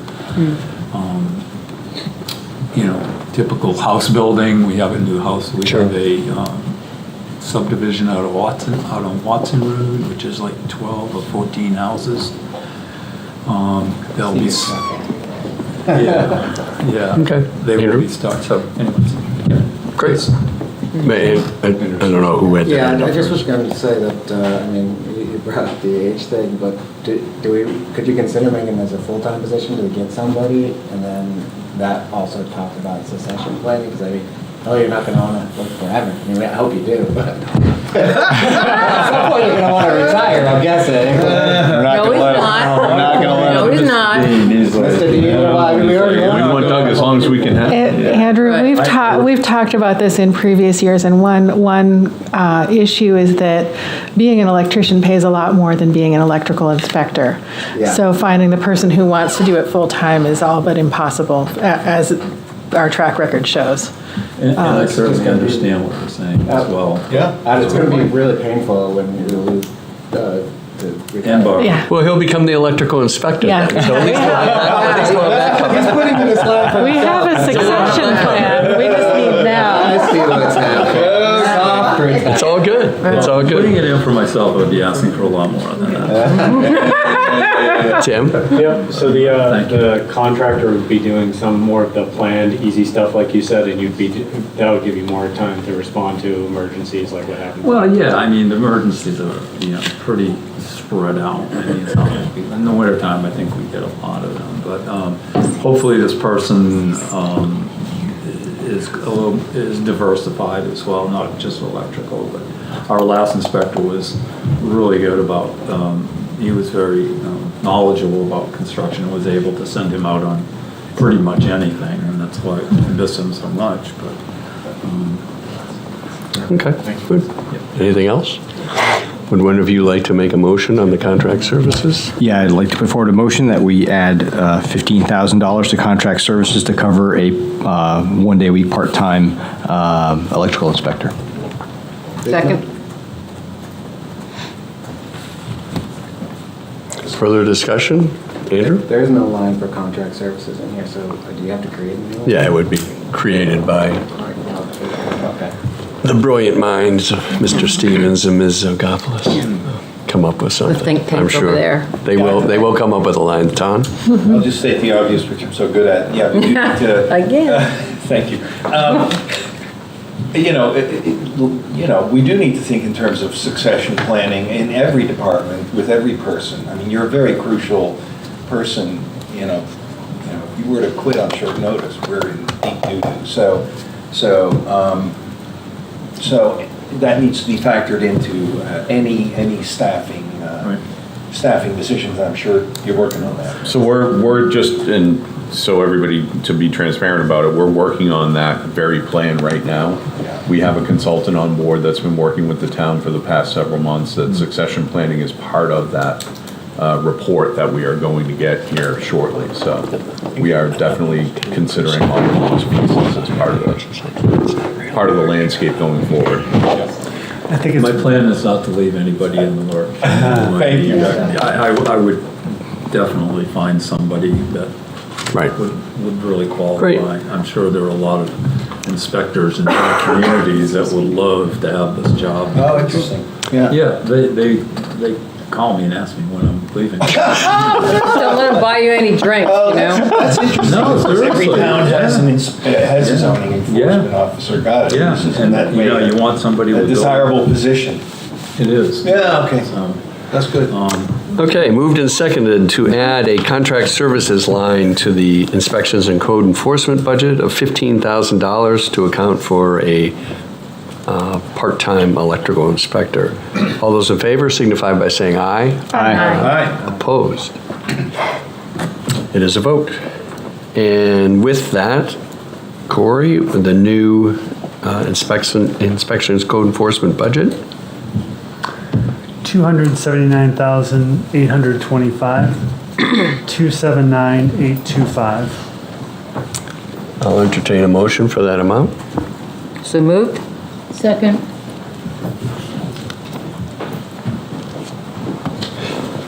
Further discussion?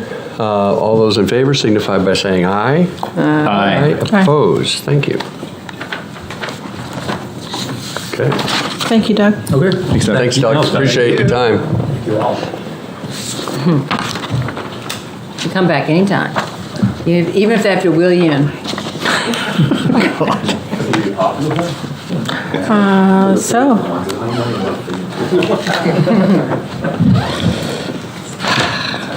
We are ready for economic development with Darren. Thank you. Not introduced there. Darren Winham, thank you.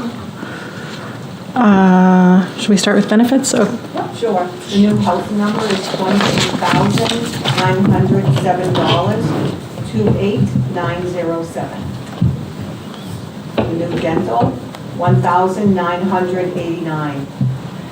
The new life insurance, $92. And the new LTD, $868. The grand total for benefits, $54,858. 54858. Thanks, Laura.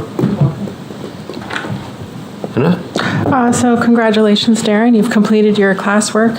Am I right? Not quite yet. Not quite yet, but we're done budgeting for it. Yes, you So are. congratulations to us. Completed budgeting. Yes, that's exciting. Thank you. Graduated. That'd be great, wouldn't it be? Yeah. You're all done. I just want to interject. I've had some great support as a small business owner in Exeter from Darren, and I appreciate that you put yourself out to businesses of all sizes and scales, and I appreciate that very much. So thank you.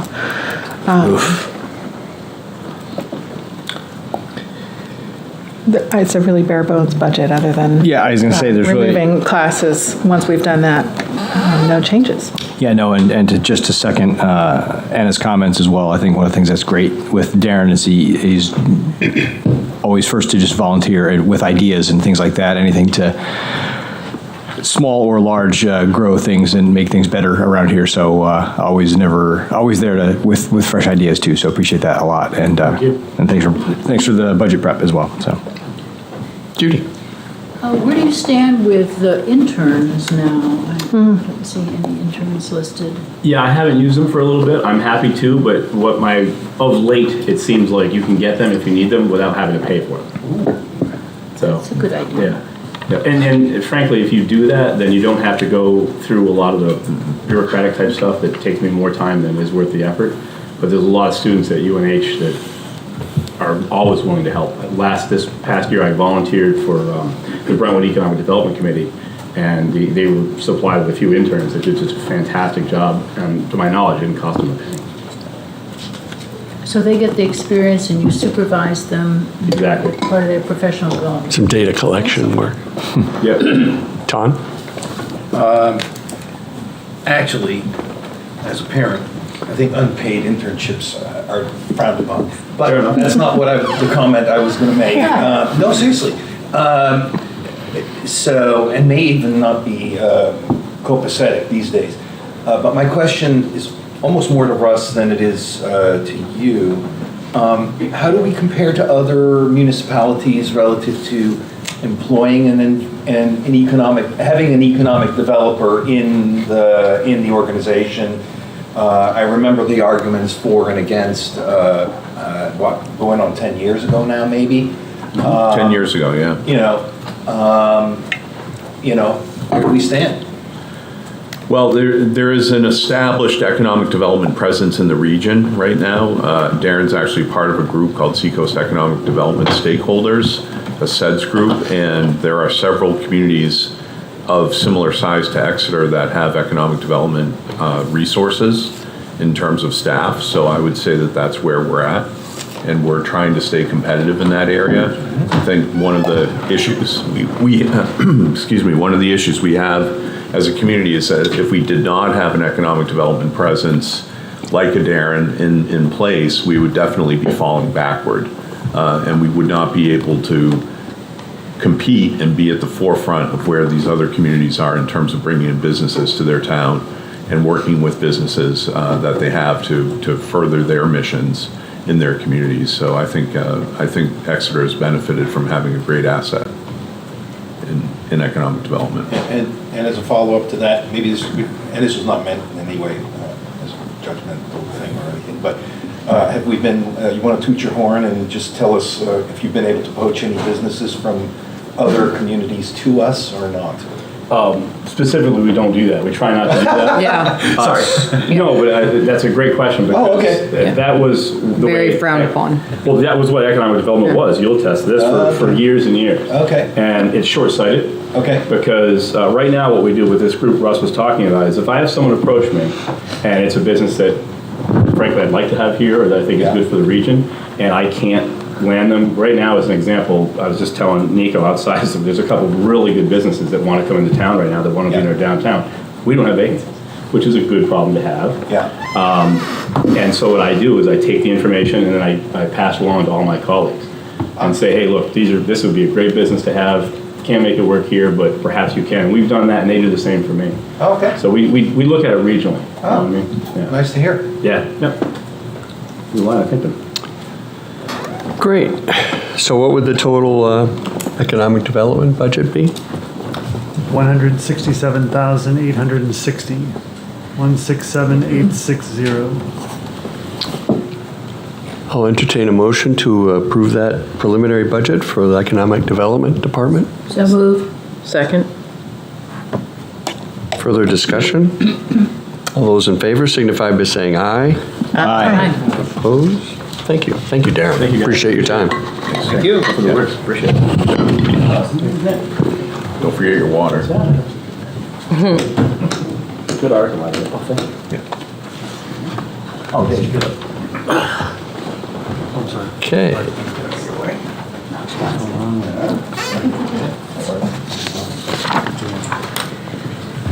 Hello, Dave. Hey, Dave.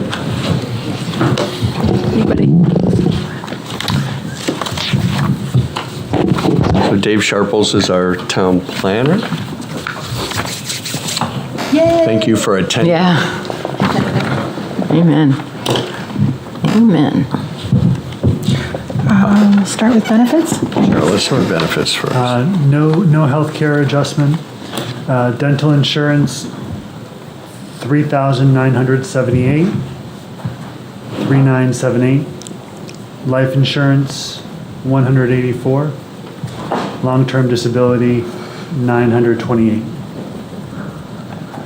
Thank you. And total benefits? 47,246, 47246. Thank you. Anna? One item that I wanted to confirm, I had in my notes, Dave, line 55091, education and training. I noted that we discussed reducing that to 500. Is that still I did. accurate? Okay. Because originally there was talk about a position, but that's why I added it. So, The position yeah, went so we're away, going to make a motion to reduce that line to $500. 55091. I'm sorry, I just didn't understand why. The person they were going to have in that needed to be trained, that position went away. Oh, okay. So Well, that makes they sense. don't need the $500. So it would- it I'll was- second that. Thank you. All those in favor signify by saying aye. Aye. Opposed? Thank you. Okay.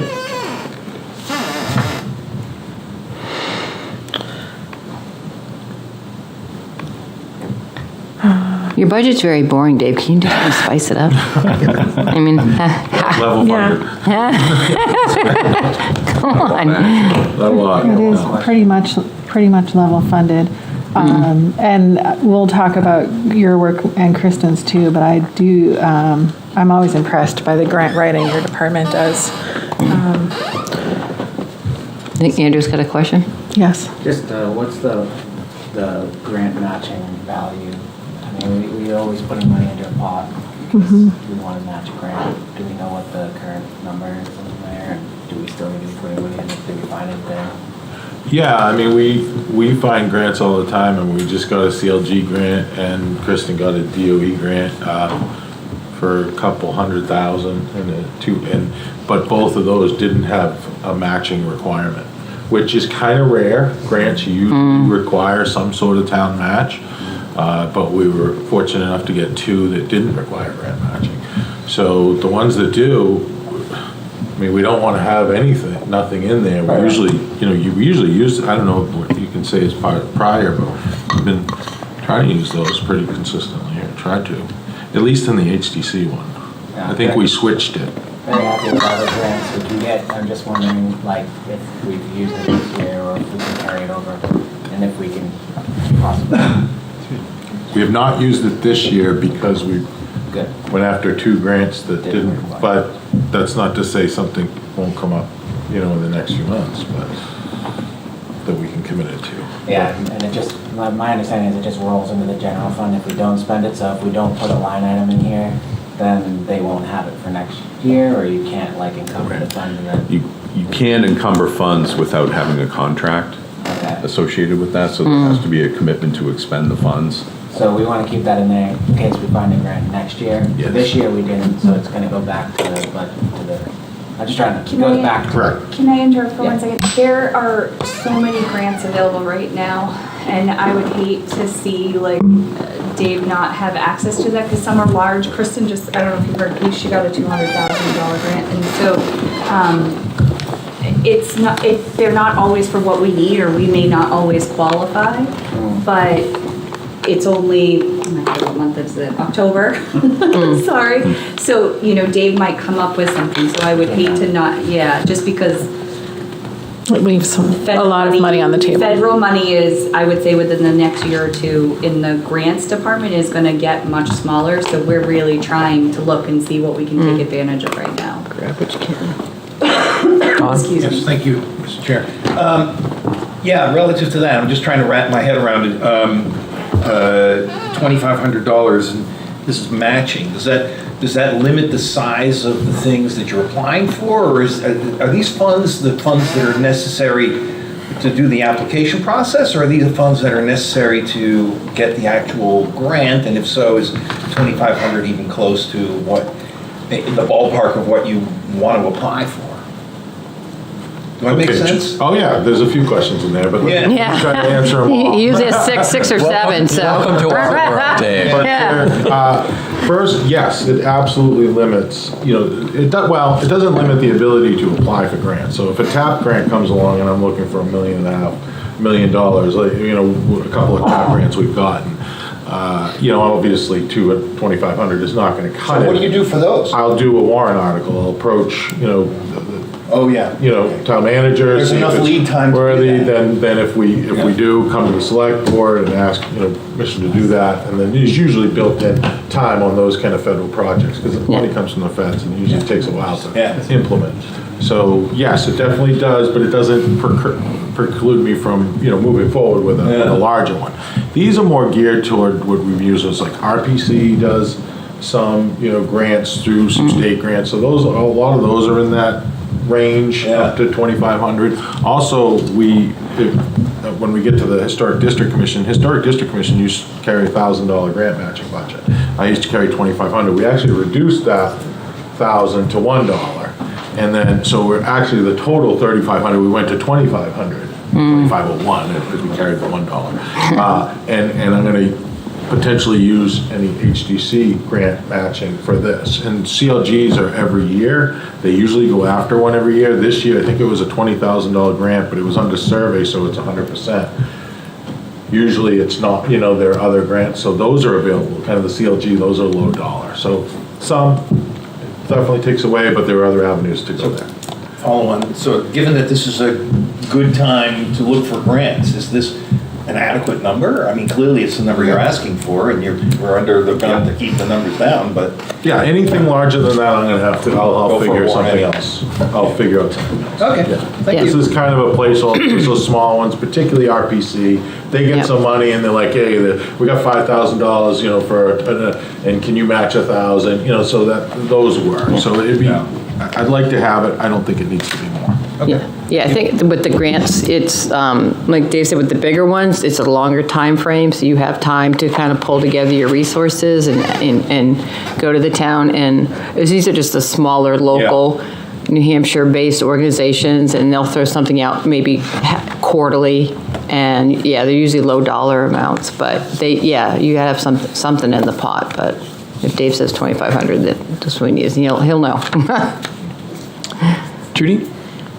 Dave, are you the point person in town for projecting into the future, bringing down to the granular level impact of climate change, wind, water, sewer, road, whatever it's going to take as storms become more frequent, more intense? And what were you going to do about it? I think it's a combination of folks. I mean, y'all probably, the whole town needs to be rowing in that direction because DPW does a lot of, redoing of stormwater culverts and infrastructure that we're not a part of, and that's a huge thing, and they do that. They calculate, they add for additional rainfall and so forth. We did a climate action plan. Kristen is, heavily involved, sustainability, that's all part of it. We reviewed our flood ordinances, was it last year? Yeah. Was it last year we increased the freeboard of our flood ordinance? Yeah, last year we increased. So I would say partly we are, or partly, but I think to tackle it, it needs to be a combined effort of multiple departments. But we would probably, natural resource side of it, climate change. And the conferences you go to, whatever, are you tied into the networks looking at impact of climate change on municipal services, how we're all going to survive down the road? I would say yes. I mean, Kristen can speak to more because she's more focused on that than I see. Yeah, we definitely are a part of regional groups. I'm on the Coastal Adaptation Work Group, which is a regional committee of a collaboration of scientists, of planners, conservation organizations, consultants, and we regularly bring in speakers. In our region, we have a decent model of what sea level rise is anticipated to be. We have those maps in town. On the website, yeah. The floodplain amendment that Dave mentioned basically established in addition to elevating freeboard, meaning you have to elevate structures in the flood zone to accommodate the sea level rise. We also created an advisory area, so if you're within that area prone to sea level rise, we would advise you, and you're preparing to construct something, we would advise you about the future predicted conditions. So all this is already built into your budgets? Yep. There's nothing new required? I mean, I think as a whole, as the entire Seacoast community, this will be a massive impact on our budgets, but we're working to adapt and prepare as best we can. Mr. Chair, just a note of support too. What I'd say is my experience has been on the couple of the committees I serve on in town is that Dave and Kristen's default setting seems to be very much environmentally oriented and forward-looking on all these things. So I'm always surprised and pleased when we ask a question and they've got depth of answers that are very forward-looking on a lot of the projects they're involved in. So my hat's off to those guys for the work that they do there. Great. Just looking over the last 10 years or so, it looks like the RPC budget has been fairly consistent. Do we get a set number of hours that they provide for us within those dues? Like if we ask them to do other things, that would be like a separate contract?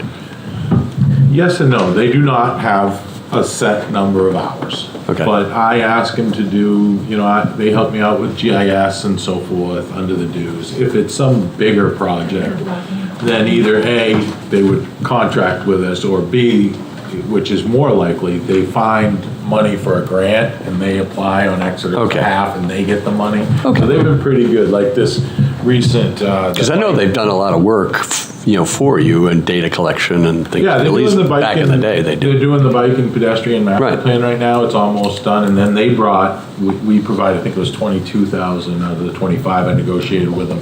But they're bringing 5,000 to the table through their sources to add to it. So it's like a $27,000 project. So they've been good to work with us.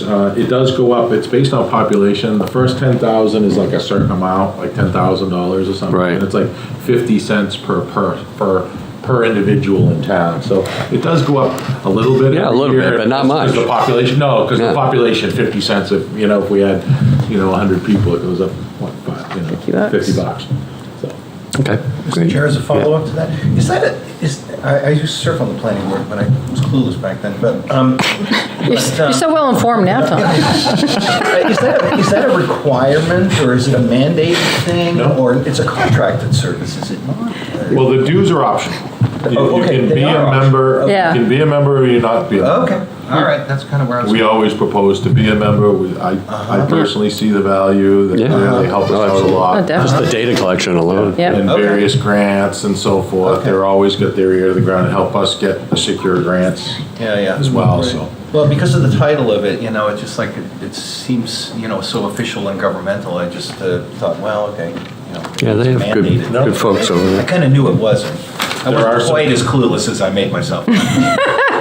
Yeah, I forget how many, but there's not every town is a member. Yeah, right. City, town, municipality, a member of their regional planning commission. This is a recorded session, is not it? Got you on record. Not as clueless as you. We'll see the repercussions of that in March when they vote on, and then we de-write Ton on the list. Any further discussion? Andrew? I just had one about the GIS software. I know we are hiring somebody to do GIS full-time. This year, right? We're still. We're attempting. Recruiting right now. Yeah. Would they fall under your purview, or? No, the GIS software line item doesn't have anything to do with personnel. It is simply a portion of our GIS software license. That you're required for your particular. For our 2 desktop licenses for ArcView. Okay. So we pay those, and then it's never spent when we come to you because we don't get billed out until November. I was just curious if this would then fall under this There's about new department. 4 different departments that use some of our GIS software. Some is the same, some is different. So we've got like IT, we have assessing, planning, and DPW. The position, once filled, will land in DPW, but service and help all of the departments. But the software is segmented out to various departments to. Just for accounting purposes, right? So, there's 2 of us, so we need 2 licenses. Right. Got it. And it includes the permitting database to Yes. access, access. Yeah, sometimes Dave doesn't need, all of it, or DPW doesn't, it just depends. I understand, thank you. Anything else, subcommittee? Everything is proposed level funded. That's what we recommend, supporting that. I appreciate that. Yes, we did. We did, We voted on that, and then Tom. Okay, so Corey, the new planning total? Planning total, 301,174, 301,174. I'll entertain a motion on that amount. So moved? Second. Further discussion? All those in favor signify by saying aye. Aye. Opposed? Thank you. Thank you, Dave. Thanks for keeping it vanilla. Don't throw vanilla under the bus. It's my favorite That's- spice of all. That's an old the joke spices. Dave and I have about government, and Okay. it's good to be vanilla. Conservation And I love vanilla. Commission is up next. Page 12. Page 12, yes. And again, this is also level funded. We will entertain questions or comments, but we also recommend supporting this budget as proposed. Can you tell us about the grant that? I was just going to ask we about were just, that. someone just Yeah, I mentioned? would love to. So Renee Allen from the Energy Committee came up with a great concept. We sat through some webinars for Department of Energy. As Melissa mentioned, there is a whole lot of funding from the Biden administration for primarily energy efficiency programs, especially in the diversity, equity, justice, and inclusion areas.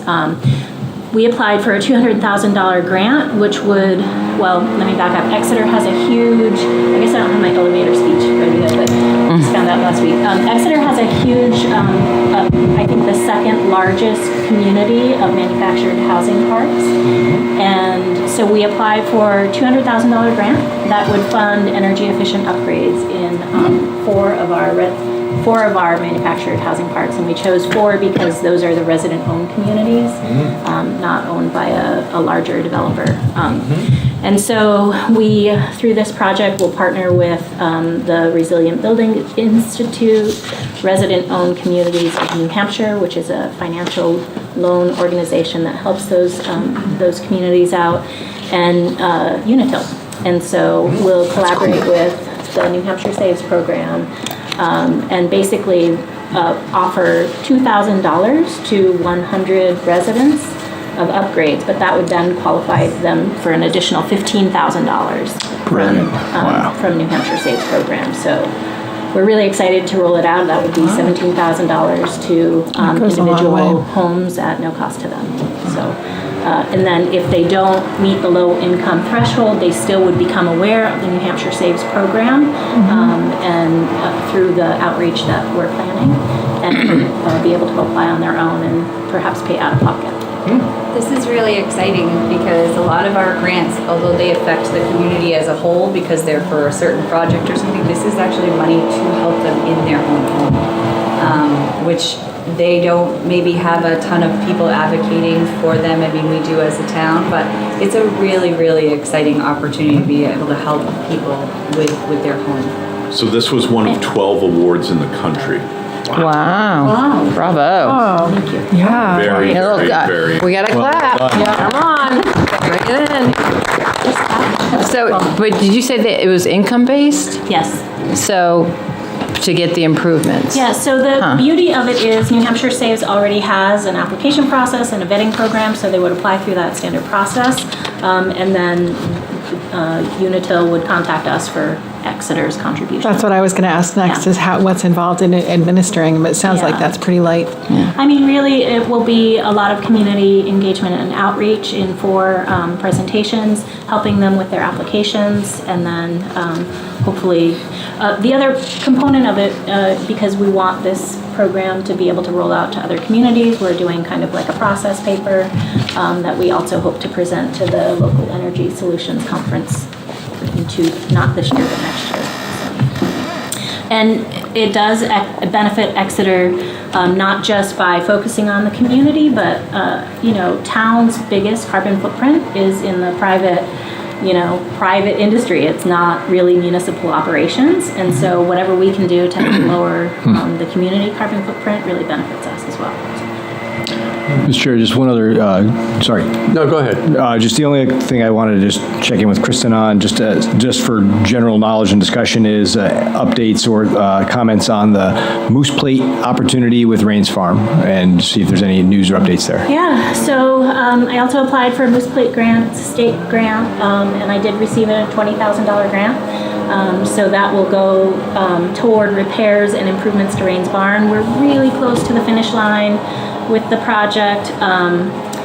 Right now, our current contract, what happened was building expenses increased in the time frame when we vetted our contract, and we were about $70,000 short. And so the contractor kind of identified an area that he could bite off in one construction season or 1.5 construction seasons. So he's finishing that up, but it will only cover the clapboard repair and replacement on the south side of the building and the east side of the building, which are the 2 worst sides. But it leaves the north and the west side untouched for now. So the Moose Plate grant will help us get toward that goal, but won't fund it completely. And what the shortfall would be about how much? $70,000. Okay. Sorry, how much? $70,000. 70. So that's 56,000. 56,000. So the Rains Barn obviously is a item on the CIP that's been deferred, but that's part of why we were asking for that update. But we should wrap up your department, but I do want to go back to the CIP while you are both here, because Is this Moose Plate thing? So, if you have the custom Moose Plate, it's a more expensive plate. Yeah. That funds, goes into a pot of money, some of it funds the New Hampshire Fish and Game non-game program. Some of it goes toward this grant opportunity. That also was kind of a tight competition. We were 14 one of 14 applications, and they had double the applicants. So it's kind of exciting. That is. Made it through the door. I am also preparing right now. So I had applied in the past for a hometown grant, which is T-Mobile Hometown. I'm hoping that will help to cover some of the shortfall that we'll have in this, but I won't know until February. And those are $50,000, so it really could get us to the finish line if we want to. I was denied in the past for this same project, a larger scale project, but I feel like second time's a charm. You tend to learn a lot about what the funders are looking for in their comments to your application, so I'm trying. And that is also specifically for Rains Barn? Yes. That's what you're targeting? Okay. Andrew, I think did you have a follow-up question? You had mentioned that you're going to go to a conference and present this $200,000 grant. There's no line item in here for a conference. Just so you know. That's out of our budget. Oh, it is out of yours? Yeah. Okay, all right, so that's covered. Okay. Okay, yeah, so I'd like to vote on the Concom budget, and then we'll talk about the CIP request. Yep. So I will entertain a motion for the $9,555 budget for Conservation Commission. So moved. Second. Further discussion? All those in favor signify by saying aye. Aye. Opposed? Thank you. So shall we jump to CIP? Sure. For planning, conservation? Yeah. So this is the first one we've had, and as I mentioned in my emails earlier, we will not be discussing this in depth. It's more a chance to present the CIP items under each department, and if the subcommittee has a particular leaning and the reasons thereof, but we won't be going beyond that. We'll get into the meat of the discussion in mid-November. So there are two CIP items for 2024 under the planning department. One is the Rains Barn we were just discussing, which is on the deferral list, but we have possible funding options for it, so that's why we're still discussing it. And then the other is the Capital Reserve Fund for ADA improvements, which is in the CIP, 2 or so pages back from Rains Barn. Page 7. Oh, they are numbered. I didn't see the number. I know, I was looking for the number before, Yeah. but it's in the middle.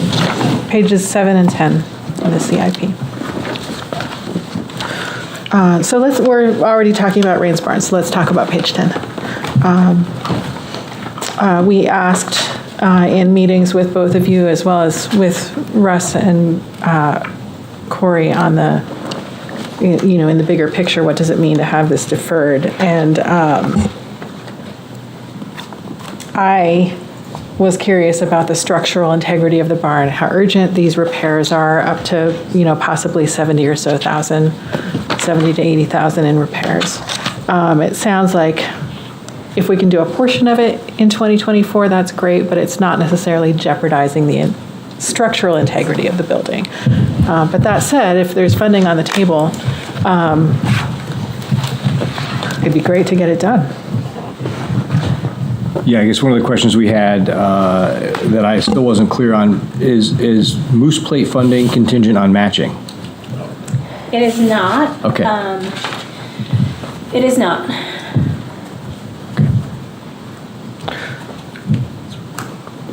So that's a potential, that's 20,000. And then remind me, what was the other possible funding source? So it's called T-Mobile Hometown Grant. It doesn't turn the silo into a cell tower, does it? It does not. Okay, good. No. It can, though. I'd be basically a okay with that. It's basically funding for community spaces. And that was kind of the strongest criticism from the last application, was we really didn't explain how the barn is used. But we have a ton of data and information about property or events that we've had out there and the number of attendees, so I think I could make a stronger case. It is a little challenge, so yeah. Anyway, so we'll see. Is that application submitted and pending, or is it still to be submitted?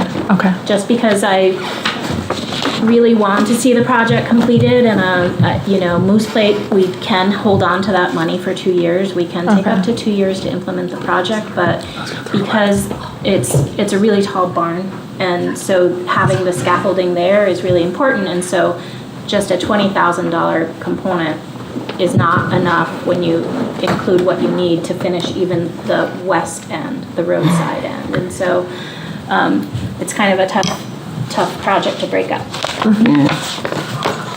You do half a wall. Tom? Yes. For Russ then, I have a 220-year-old house. I'm constantly repairing it. This barn's probably about that old. Is this penny wise and pound foolish to not fund this?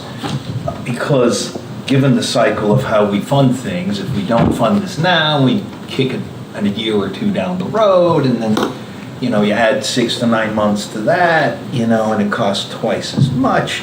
Does it make any sense relative to these numbers to not fund it? Well, I think my answer to these questions is always in the context of the big picture budget. So when our team developed this budget and we went through all the spending requests, we didn't have the Moose Plate grant solidified at that time, so it's a little bit of a moving target. So now it's coming back into play because the grant has been achieved or offered to the town. So we're dealing with a budget increase that's order of magnitude 8%. And so when we were looking through the budgets originally, I think I've mentioned it to more than a few of you that the budget request was more in the order of magnitude of 12.5%. And so Corey, Melissa, and I really took great pains to try to reduce down the amount of requests that we had to get it to a more workable number, with the caveat of understanding, as we said at the outset today, that this is a people budget. We're investing in our people as much as anything else. So, you know, budgets are always about priorities, and I can see the need for this project and I understand it. But again, I think the job that we have is to put together a budget that reflects where we think we may be able to land in a given year, and that's what we've done here. Right. So that would be my answer to the question. Thank you. Judy? Is it also the strategy, we have one massive CIP project to get over the finish line, and the thinking might be not to have a lot of warrant articles in competition, even though they're much smaller? Ideally, yes, that would be a strategy, yes. Good point. Okay. Did you have a leaning or a suggestion that we mull over for the next few weeks, or just you wanted to illuminate? I think we wanted to illuminate it. I mean, obviously, the comments of Mr. Your comments to us are very salient, and obviously that high-level approach is really, really critical. I'm struck as a citizen by how attractive Exeter is for a place to move to and work, and part of what makes it so attractive are our historical elements that make this little community great. And so I'm always urged to want to fight for those things to keep them here. We can't, on the one hand, take on new development and attract those things to the town without supporting what's been here. And so I'm always biting my tongue a little bit, because on the one hand it is small dollars, but I also understand that every nickel matters in a budget like this. So I'd be behind any effort to fund this further or move it back to the CIP and not defer it. But again, that's just my position. So. Okay, great. Yeah, I also feel it's just important to know it's an underutilized resource for our citizens. It's not going to be living up to its full potential until it does have these repairs. So it pushes this resource that you speak to down the road at least another year to prolong it. Tim? What is the full funding that's needed to get it to where it needs to be? I don't have the CIP in front of me, but 76, of which you have 20, right? 200. Plus the 20. Yeah. Plus the 20. Yeah, 56, 200. Okay, so it's 76 minus the 20, 200. so you need 56 as a delta. Excellent. Great. Well, we'll discuss that more in depth, but now you sort of know where the... The other item is, jumping back to page 7, the capital improvement, ADA improvements. That has been reduced to $25,000 primarily because it hasn't been spent and utilized in 2023. Am I correct? That's my understanding. Yeah. So while you're here, Dave, I wanted to ask why, or Russ, why is it not spent? I feel like someone could, any citizen like myself could go out and look at sidewalks and see, we'd easily find a place to spend $25,000 or $50,000. So why exactly is this not spent to date this year? I would say mainly because we don't have a project identified quite yet. We have one project out of the capital reserve fund, which we did just do for downtown in the public restrooms, a changing table. So we did do that project, and that's going to eat up about half of the fund. So we need to identify another project that would fit into the So balance. when and how are projects identified, and is there a reason for that not having also happened? Can I follow up on this, is that the department that would typically be helping us with this is at 50% staff. So I just want to, I think that there probably are a ton of projects that we would love to do. But to save the town money, we would do some of them in-house, but we don't have that staff right at the moment. So I think it's a combination. That's a helpful note. And Mr. Chair? Tom? Does this effort in any way intersect with the new quote-unquote rec department building? It So- could.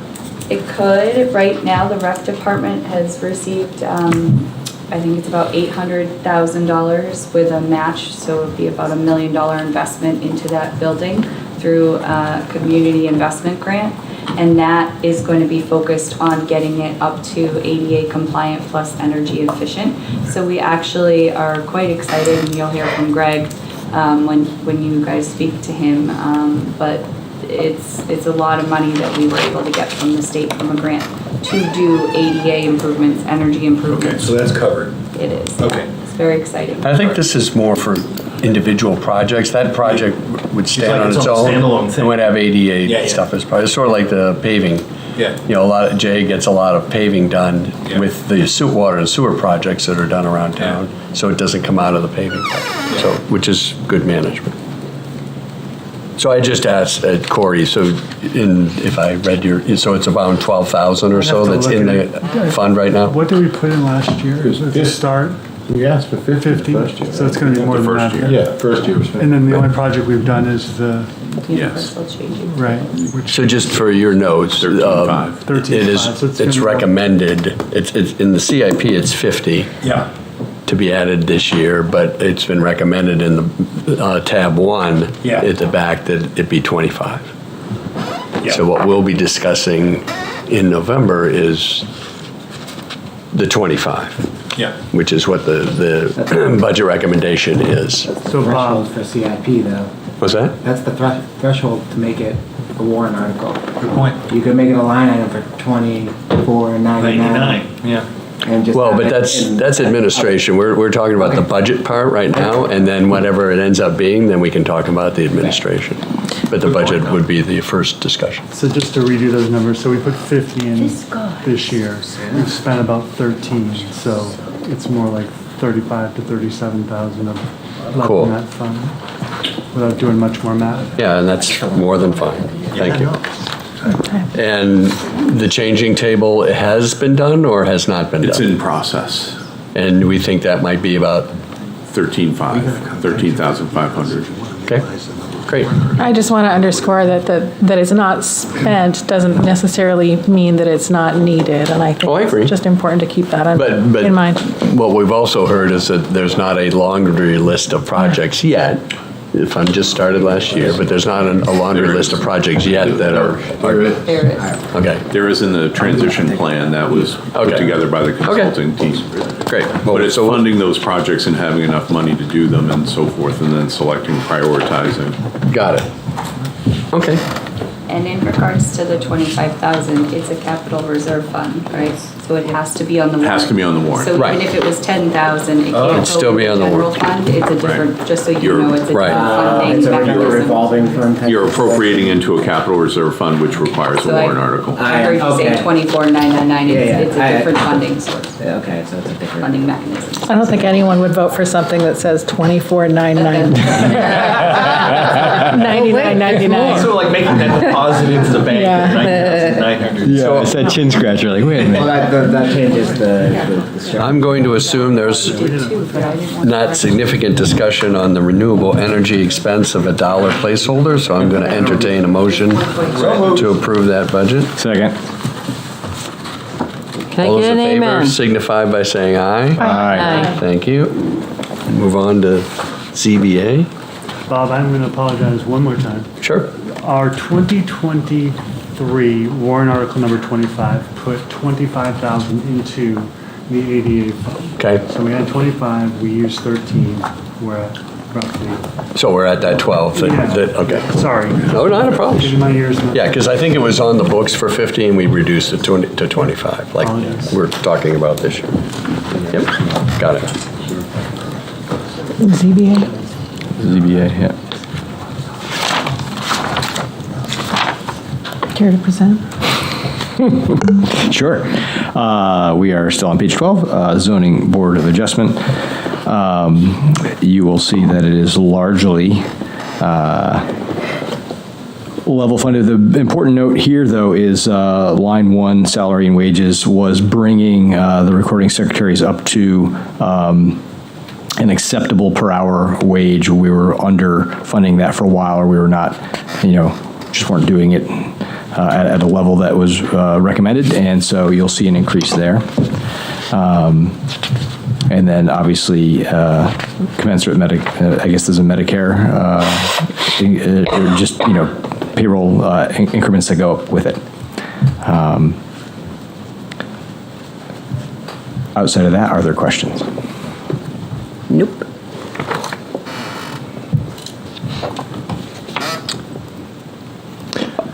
Okay, I will entertain a motion for the ZBA total of $4,376. So moved. Second. Discussion, all those in favor signify by saying aye. Aye. Mr. Chair, Thank you. did Yes. you guys do renewable energy?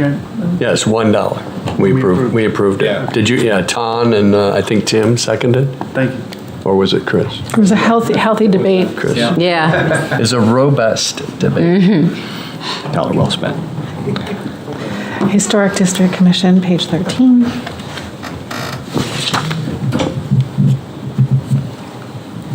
Again, you'll see the recording secretary's budget change. Everything else is level funded. And Comments? Dave, so you already covered it, but why are we reducing grant matching in HDC? Because it was in two different places, and sometimes 1,000 wasn't enough, and we thought, okay, 2,500 is enough, and the other avenue, if anything, I need anything more than that, I'll go another route. Okay. So just put it in one line item in planning, and I can use it for HDC, I can use it for any of them. Yeah. And instead of making that 3,500, I just kept it at 2,500 and eliminated the HDC. Okay, thank you. Why do we leave it as $1? Can we just? It's a placeholder, just to keep it in there, just in case the strategy changes. Okay. Well, the strategy can change, there might be, billions of dollars of grants in the next couple of years, and there'd be actually a lot of requirements. I mean, Flip it over. it's just a placeholder. Okay. More things to review. Yeah. So I'll entertain a motion for $1,923 budget for HDC. So moved. Second.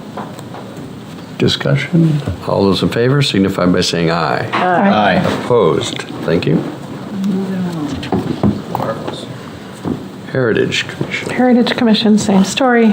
More money for recording secretaries. Everything else, status quo. Okay. Motion to approve $1,109 for Heritage? All those in favor signify by saying aye. Aye. Opposed? And I think that is the total planning. So the new total planning number, Corey? Did we do sustainability then? Oh, You know what, I put it on the agenda, but it's part of, isn't it in the planning? yeah, I think it's part of the line in planning. In the planning. Dave manages That was- that. It's not. That was my error on the It's a line agenda. item I budget. apologize. Sorry. Yep, you missed your. 55384, sustainability expense. So the total Did we vote on that? Oh, Planning? The planning. total planning and development, 765,824. 765,824. Motion to approve that number for the total planning budget? So moved. Second. All those in favor signify by saying aye. Aye. Opposed? Thank you. Oh my gosh, look at the clock. Look at that. You Wow. Oh, how about that? So, the question becomes, we have two items. IT can be easy, it can take a few minutes. Do we want to take that half-hour break? Lunch is here. Lunch is I'll here. just We- interject Can we eat and that. talk? Well, It's a neither well, here that's nor what I there, would like but- to do, but yeah, You guys let's, try to eat and we'll talk? take a solid half-hour Or less. emotional break. But I'd like to make sure we're back here at 12:30, because it'd be nice to be out of here by 1:15. Yes. Fantastic. Great. So we'll do that.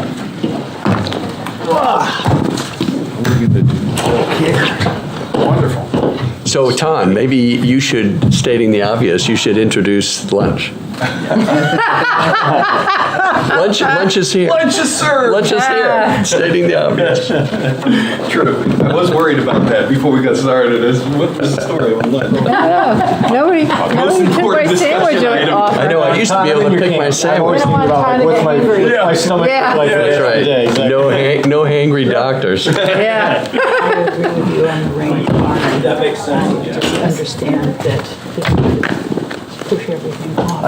How's life? Past the. Good. Can I? All these things. Yeah. I take this on.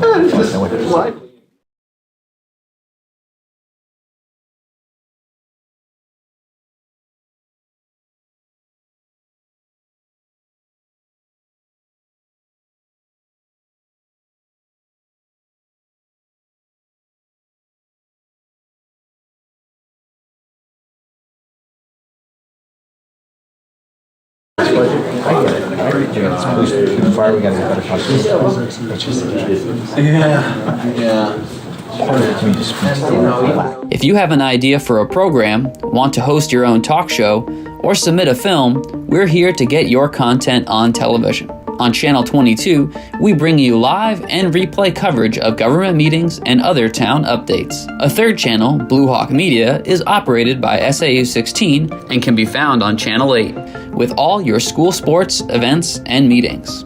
You can watch Exeter TV online at exeternh.tv, Apple TV, and on Roku. Find us on social media for extra content. Subscribe to our YouTube channel and hit the bell to get notified about live streams and new content. Tune in to our platforms every other Friday to watch the Exeter Biweekly Report with recaps of recent events, updates from town departments, and messages from nonprofits in your area. If you head to our website, exeternh.tv, we invite you to sign up to our newsletter to receive monthly updates about new content, upcoming meetings, and more. We'd like to thank you for taking the time to watch Exeter TV and hope that you tune in to our other content as well.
I'd say sort of backtrack and backfill that information. Yeah, and I guess if we get to a point where if there's too many questions, we can table it to another meeting if we can't answer it, for sure. Thank you for tuning in to Exeter TV. Exeter TV is the town's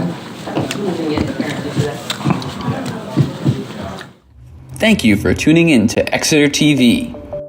Exeter TV is the town's public and government access channels, available on Comcast Channels 6 and 22. Channel 6 is your channel. If you have an idea for a program, want to host your own talk show, or submit a film, we're here to get your content on television. On Channel 22, we bring you live and replay coverage of government meetings and other town updates. A third channel, Blue Hawk Media, is operated by SAU 16 and can be found on Channel 8, with all your school sports, events, and meetings.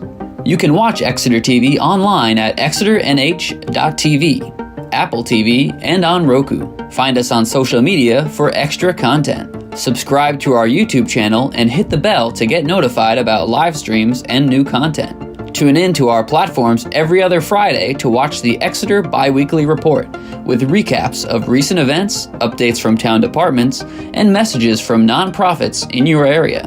If you head to our website, exeternh.tv, we invite you to sign up to our newsletter to receive monthly updates about new content, upcoming meetings, and more. We'd like to thank you for taking the time to watch Exeter TV and hope that you tune in to our other content as well.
Well, let's let Chris finish his presentation, and then we can get into questions. This position and how it shows up in our thing. Are you Well, let's let Chris finish. going to cover that more? Yeah. Yeah, to the best of my ability, yeah. So, and Rose will certainly fill in some blanks here for sure. So, the role encompasses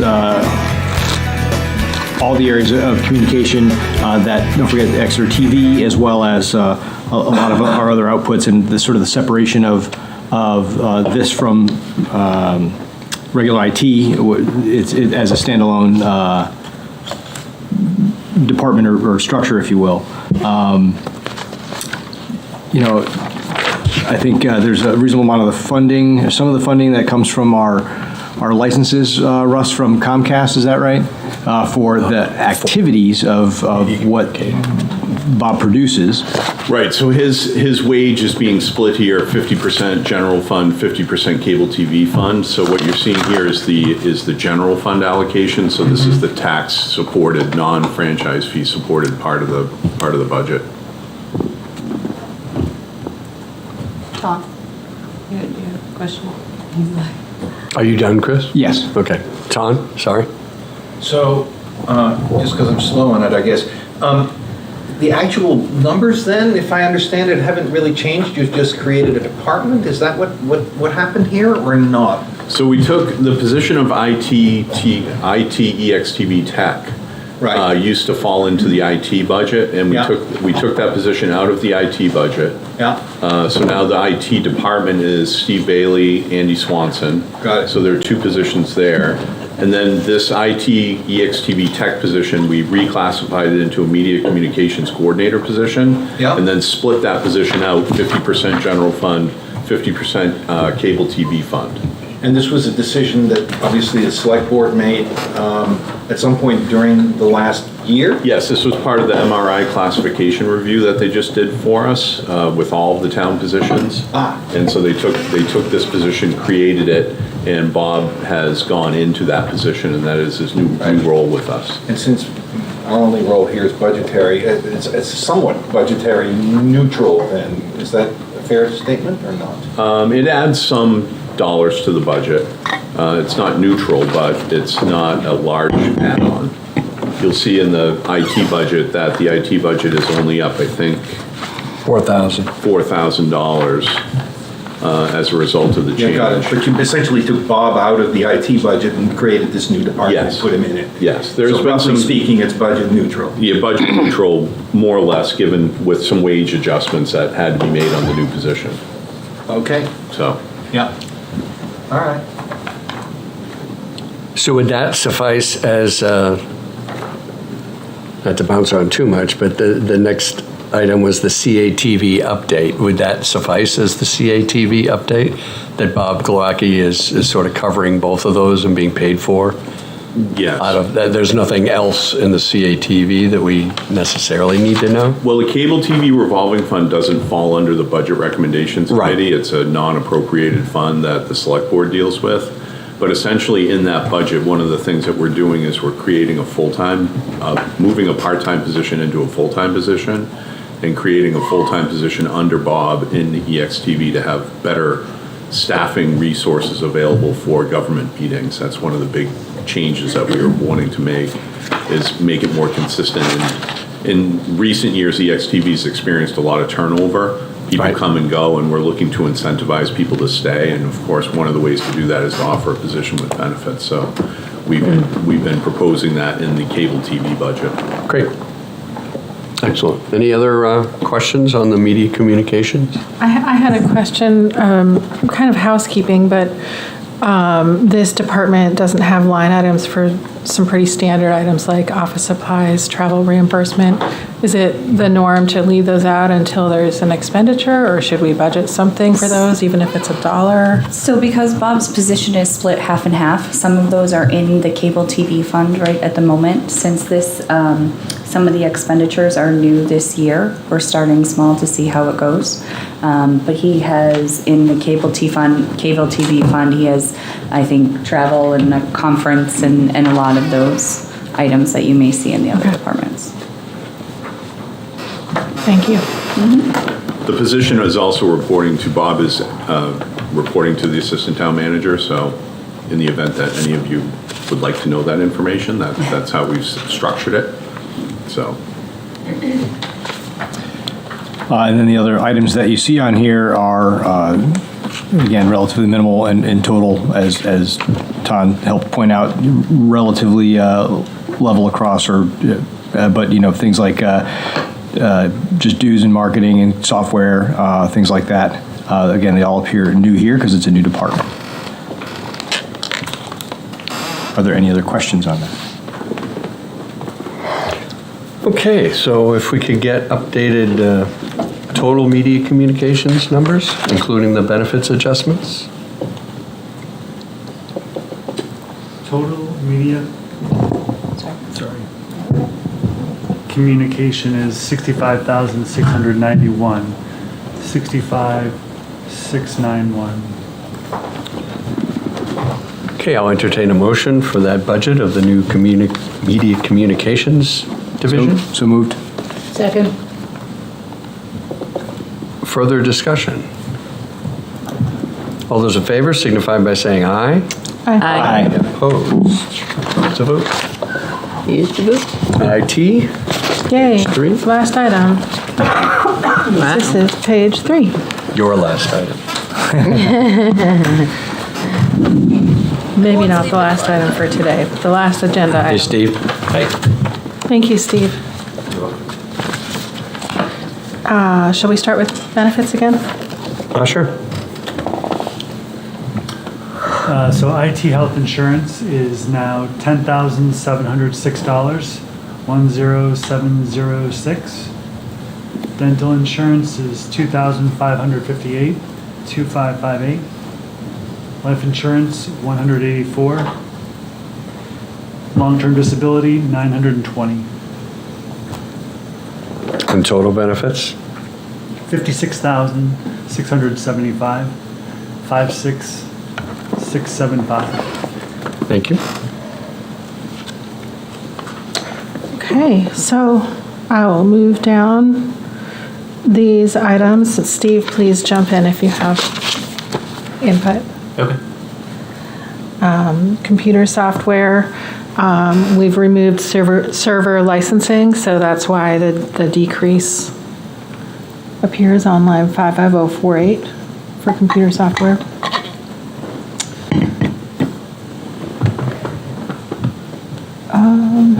Moving down, the fees for education and training increased, dues increased a little bit. Not for education and training. I will note, Bob, in the spreadsheet I sent you, there was a hypothetical conference with travel, but we're not proposing that. So we're going with the spreadsheet as you see it in the book. In our meeting with Steve, we had discussed a possible conference and the possibility of adding it in, but we're not. So. Okay. Is there a reason for that? Just the conference no longer exists or not germane, or you don't think you have time to go to it? I don't think this year is going to be a good year for it. Okay. It's a week-long national cybersecurity conference. And it would be in May, so I think it would be a little bit too early. Oh, great. Well, certainly keep in the back of your mind, we'd like to make sure you're current with all the trends. And again, everybody needs decompressed time from. Network supplies is also down because we have deployed some wireless access that reduces those costs. And Yeah, the other one that's of note in here is the phone utilization cost increase, and Steve will explain it better, but it has a lot to do with migrating away from twisted pair copper to wireless. Is that right? Yeah, so the big thing there is our phone provider is moving us from one of their networks, from their older network to their newer network. In order to do that, we have to replace all of our phones, and some of the networking equipment that's over at the safety complex. So there is a cost increase for that. And then because we're moving from one phone system to another, the cost of each phone is going to go up by like $5 a month.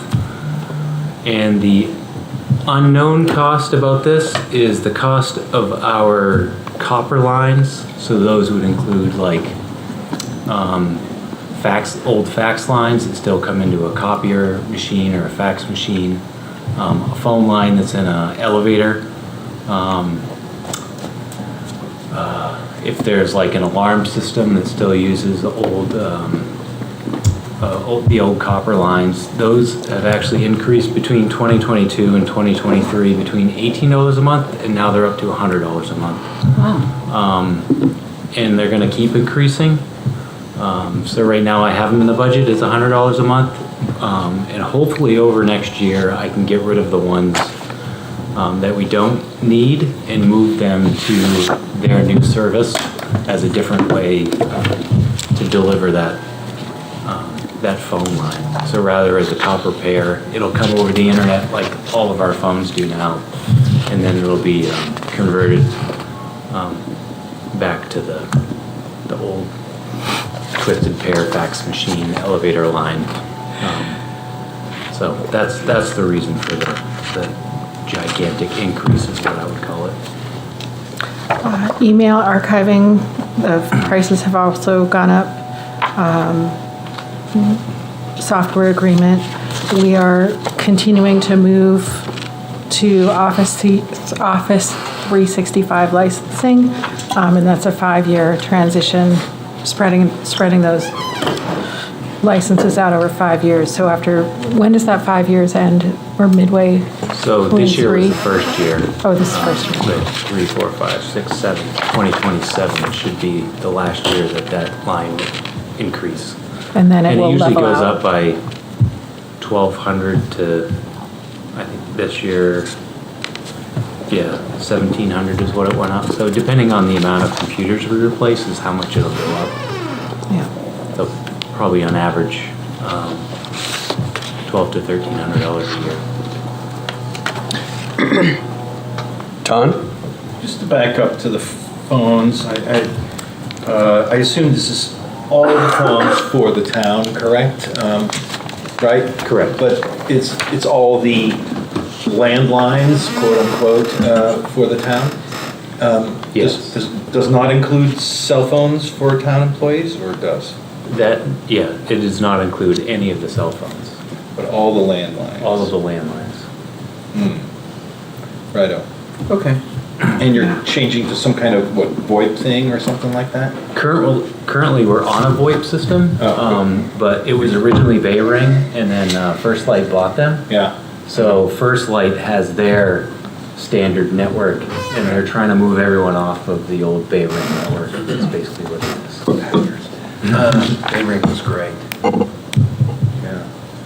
Okay. All right. Moving down the list, computers, we're replacing more devices in 2024 than we did in 2023. All of our computers and other related devices are on a 5-year replacement cycle, but not all of the years have the same number of devices to replace, so that's why the increase there. Right. In a related story, Yes. there's also a pretty significant increase in equipment, IT equipment. This has to do with the replacement of a raft of Chinese branded computers that we use around town. Cameras. I looked at camera and I said cameras. And I guess this was a state mandate as well, right? It was Not a mandate, but it's what the state chose to do. Okay. Is replace all of their Chinese branded cameras. So we're going to try to follow suit. Okay, got that. And so this is after I guess you guys went through and identified all the ones, and I said something, if I remember my notes, are all but like 4 cameras were of this make, so we were going to go through and yeah. Is this political or security? Security. Remember the balloons? Well, yeah, no, I'm just asking, because sometimes things are a political statement, but this is This is a cameras security have been concern. known to, Okay. like, people claim that they phone home. We've removed their ability to talk to the internet. So that's the best we can do until we replace them all. Yeah. Okay. So, are you guys, do you still have more? No, I was going to turn it over to Steve if he has anything to add. Questions? I just had a bit more discussion about the computer line, the 57003. The notes that, and I think that's probably your handwriting. Yes. And that's, it appears that we typically replace some. This year, we replaced, 8 to 10. I don't know if you have a better number than 8 to 10, or, but it's in that range. We replaced some.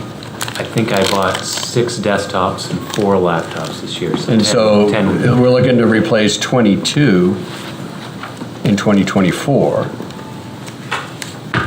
And, maybe, I guess, is there a reason, a technical reason for ramping up the replacement schedule? No, it kind of depends on the year. So 3 out of the 5 years are a little bit heavier than 2 years of light.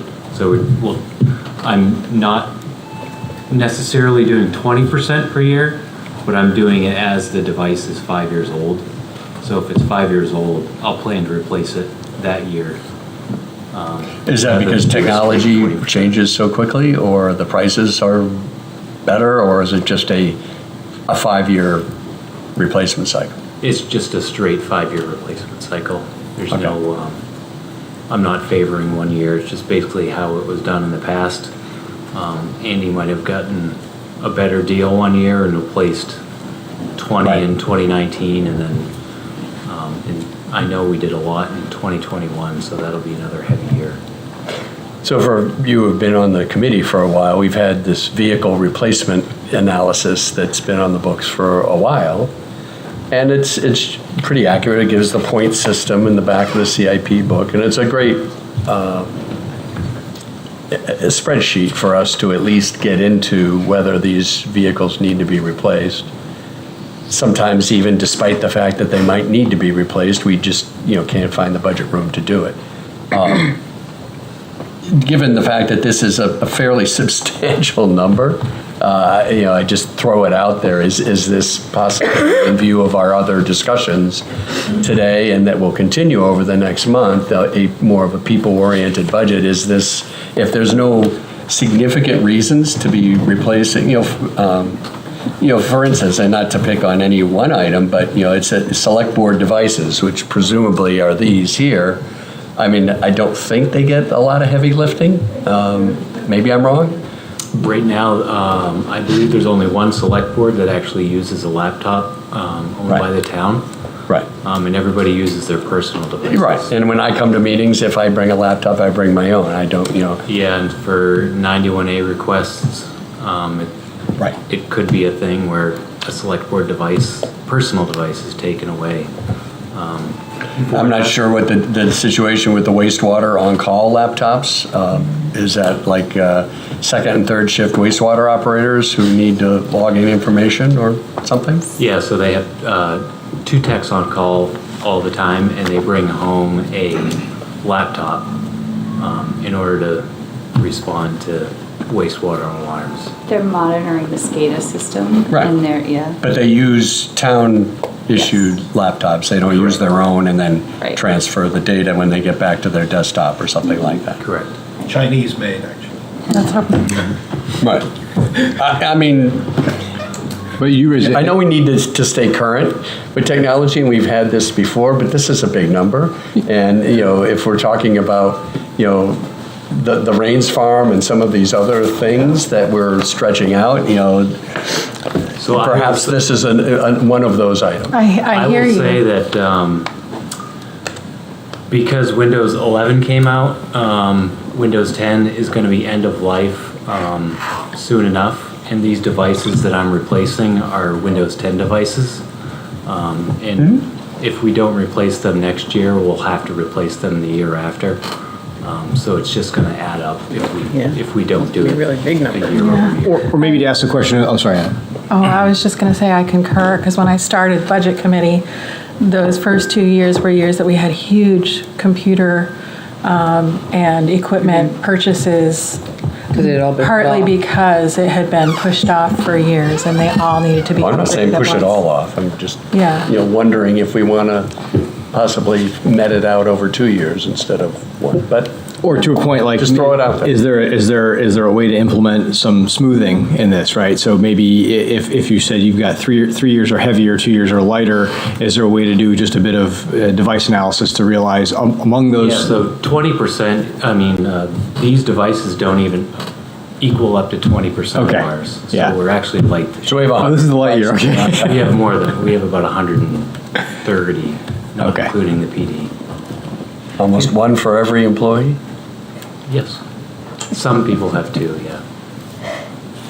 No, I get it. It's I'm impressed that you got Okay. computers the last 5 years. I So this being a can't. light So year, yeah, hypothetically, 2025, this line is going to be higher. It's going to be a heavy I year. can tell you, we replaced a lot in 2021, and that was a heavy year. That was Yeah. about 40 to 45, Yeah. wasn't it? And we'll be able to spread that one over 2 years. Because those are all Windows 11 machines, so it'll be supported for a little bit longer than. So I'm sure you factored this into it, but now you've got me worried for myself. But the Windows 10, Windows 11 issue, you're looking at the computers not just as the computers, but also as their operating system, and you know how many of those have an operating system on them that's going to be obsolete at some point. Correct. Factoring that into your decisions now. I got to rush to my office now and see if it's 10 or Windows 11. Yeah. But I'll talk to you offline about that. Please. Not end of life yet. Okay, thank God. I'm still traumatized from my switch over from 7 to 10. Any other comments on the IT budget? Just glad I don't have your job. Okay. So hard. So what would be the new IT budget, Corey? 343,406, 343,406. I'll entertain a motion to approve that for the IT budget. So moved. Seconded. More discussion? All those in favor signify by saying aye. Aye. Opposed? None. Yeah, I got Windows 10. So, not to elicit too much of a groan from people, but if you go to page 30 in your Thank you. book, thank you, Steve. Appreciate your time. Thank you. Go to page 30 in your book, your budget book. There's a number of very small miscellaneous items that we need to, I'd like to get get voted on so that we don't have them hanging out there. Get the monkey And off your have- back. The past Russ has reminded me of those ones that I've forgotten, and I'm Whoopsie. trying to learn on the job. So we'll start with miscellaneous, which, as you can see, there are Placeholders. effectively 4 placeholders, but I'd like to approve those. I'll entertain a motion to approve a placeholder budget of $4 for the miscellaneous. So moved. lines. Second. All those in favor signify by saying aye. Aye. Opposed? Thank you. We'll defer vehicle replacement. I'm sorry. I'm sorry, I was trying to get down to miscellaneous. So, one thing that we did on the subcommittee's recommendation was to pull the hydrant maintenance fee out of fire department budget. Right. And move it into general government, and miscellaneous is where it lands. Okay. So that's $5. So I apologize for that. I couldn't No. do it fast enough. So, All right, Corey, that's the last one we're letting you have today after I this. thought it was 3 strikes, but. There's going to be, Okay, so that's a Now we're nice. I was wondering where you might want to put that. So it would be there. Yeah, it's like a big. So Yeah. that will require a a very robust discussion starting in 2 weeks. So, Joanna, if you could just X out that vote. Do we want to withdraw it, or? I don't know that it should withdraw. Yeah, just Okay, withdraw. so Got it. Chris Suter, will you withdraw your motion? Okay.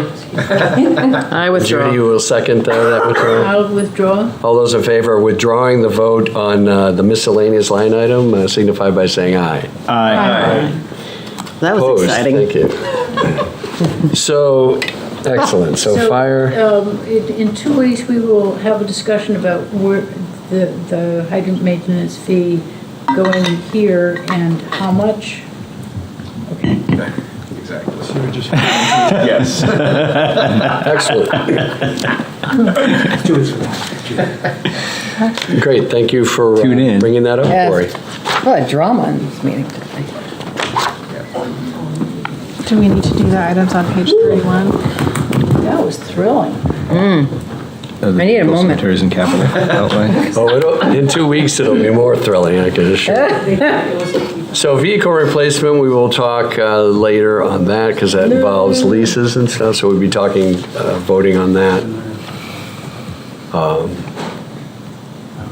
Because some of those leases, my recollection is, are those all existing leases that are in place? Existing, yes. Okay, so there's no proposed equipment in here? No, you can vote that number. Okay, so we can vote that number? Yeah. Okay. Which page is this? Sorry. This is page 31 at the top, vehicle replacement. Gotcha.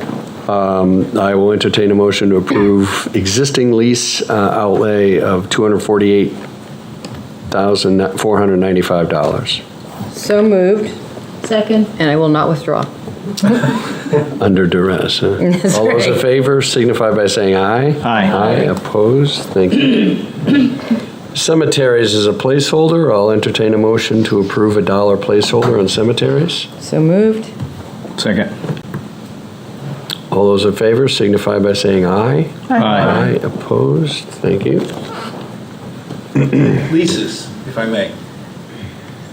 I'm sorry? If I may. Oh, back to leases? Yeah. Okay, all right. Russ, just spare a minute. I seem to recall, the move towards leases, over the last 10 years or so. We're happy with leases.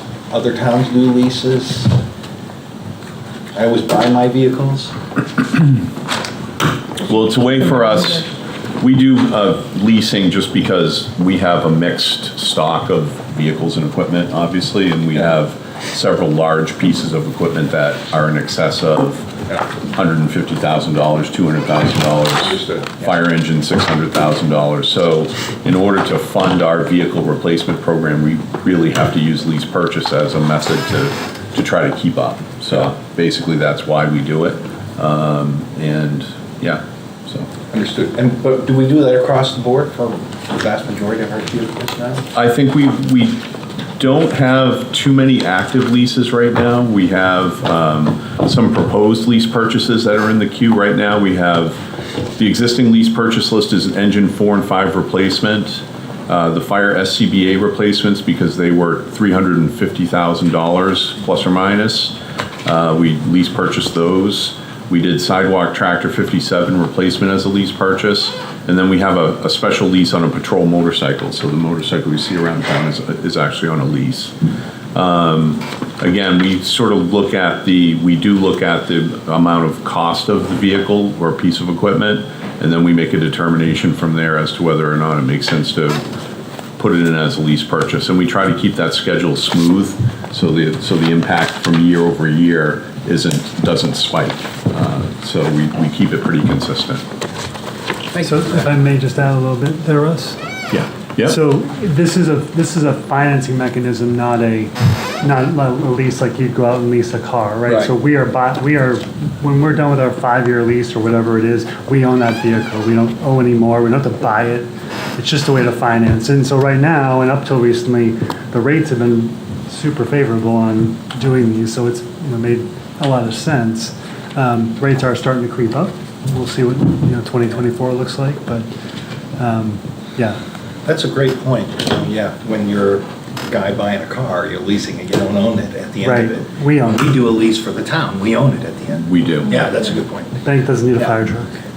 Thank you.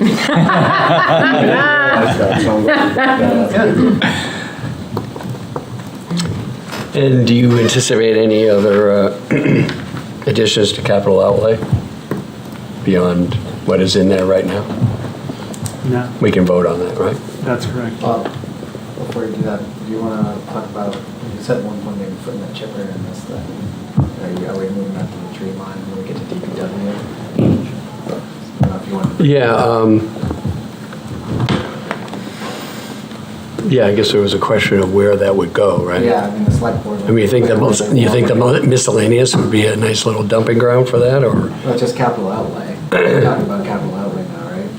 So I guess at the end of September, the select board approved an $85,000 and change addition to the tree maintenance budget. So do we have a sense yet of where that might go?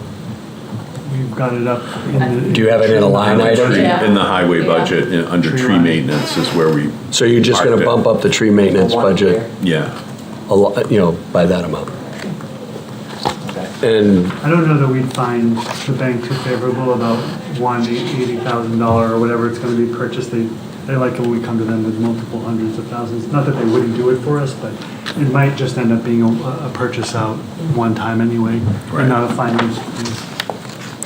right, but I know, and maybe it's the what we've used as a term for capital outlay versus what the official terminology is, because I know in water and sewer, capital outlay is sort of a section for required pieces of equipment that we don't necessarily want to put at the capricity of a vote, because they need to be replaced, so we need to have a pot of money to replace things, and they don't really go in an individual line item. So is that, well, So maybe you're under vehicle replacement 57012? Is that what you're? well, we were, or whatever, because they were talking about, at least the memo that I saw, and that we saw as a subcommittee, and not to diverge too much onto the DPW, but if we're talking about, they want you voted in the 85,000, or they voted in, and then there was like a $35,000, it just says following, I don't know what that means. Would that be next year? Would you vote on it again, or did you vote on the 35 as well? Does anybody recall? So the budget, the memo I'm looking at is from September 12th, and it has the budget as total of 85,535 in year one and 25,535 following. So that's my understanding of what will be coming. Following in 25. Following in 25. So that would be added to the tree maintenance budget in 25. Correct. So we don't have to put that in a separate category. No, not. Because they'll be continuing to ask for things under tree maintenance, presumably. Right. So this is year two tree maintenance, $20,000, tree planting, $5,000, outreach, education, training, and then an ISA membership. Okay, so we don't need to adjust the miscellaneous or capital outlay of funds. In year one, which is the 2024 year, the 70,000 out of the 85,000 is tree maintenance, $50,000 increase year one only for chipper body and water tank truck insert. So that is, I assume that's what you're talking about. Should that go under capital outlay? Or something else, if you didn't want to bump up And I think the consensus of the group here is that yes, it should go there. So we can do that. In the tree maintenance? No, we put it in highway department capital outlay. Highway department capital outlay. Got it. So we'd keep the operating components up in highway trees, and then we move that vehicle down, like you're suggesting, into a capital. Okay, so my recollection is there's no capital outlay line in Public Works General, is there? Oh, you're going to create a budget. So just next year, if we see it go down from 80,000 to 20,000, we're all going to be celebrating ourselves, but it's like not really the case. Okay, so at the end of the DPW budget, right, there'll be a new line that has capital outlay for Public Works. Or under highway and streets. Okay, but it's going to be in that budget, not this hanging out there miscellaneous We'll move that budget. around. That's all we wanted to know. Great, thank you. Sorry for the sidebar. Okay, great. So we still have miscellaneous to talk about. Capital outlay, I'll entertain a motion for $6,488 for the capital outlay budget. Bueller? Someone? Motion? Do we need a motion? Oh, yeah, if it's an item on the budget, we can vote it. So moved. Second. Oh, I see, yeah. $6,488. All those in favor signify by saying aye. Aye. Opposed? No. So we will not vote on general government total or total debt service and capital because we still have miscellaneous that we will vote on probably at the police and fire budget, probably. But it might have to wait till water and sewer, we'll see. But at any rate, we'll button that all up. I think that's the only thing we got. So then, on benefits and taxes, payroll taxes and benefits, does that go down to zero with the reallocation to all the different areas? It Or actually nets to just a new number because you're going to have reductions in the reserves, but then you'll have increases in several. of the Okay, other- so that will still be a budget? Yes. Okay, so what would be the new number? Do you care to run down the individual lines or just want to do the number? Sure, why don't you go down the individual lines?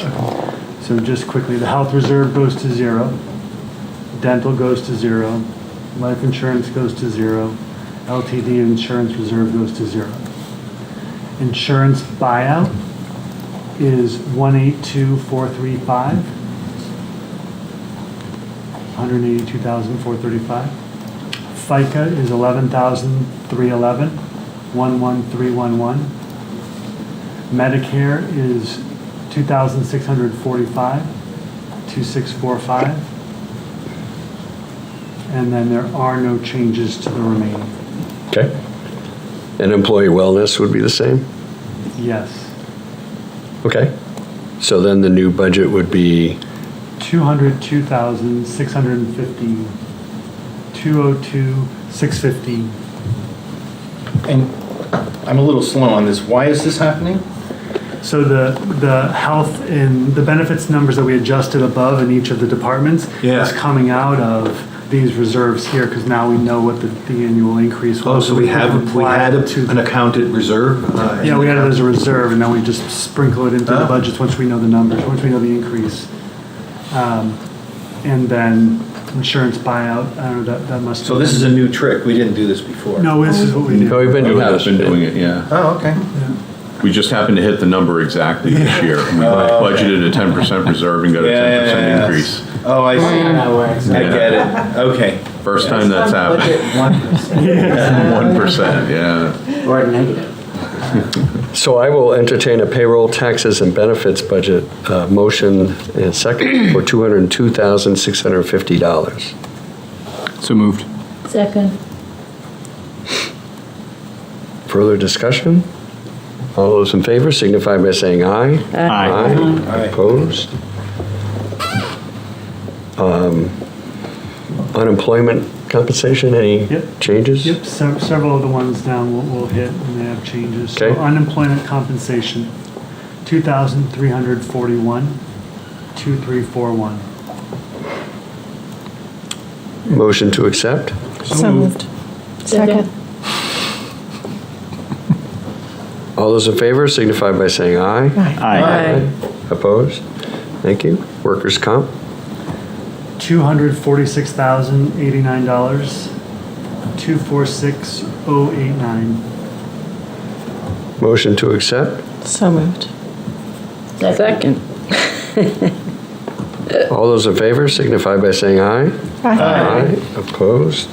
Thank you. Insurance? Two changes under insurance. Fleet insurance, $9,443, 9443.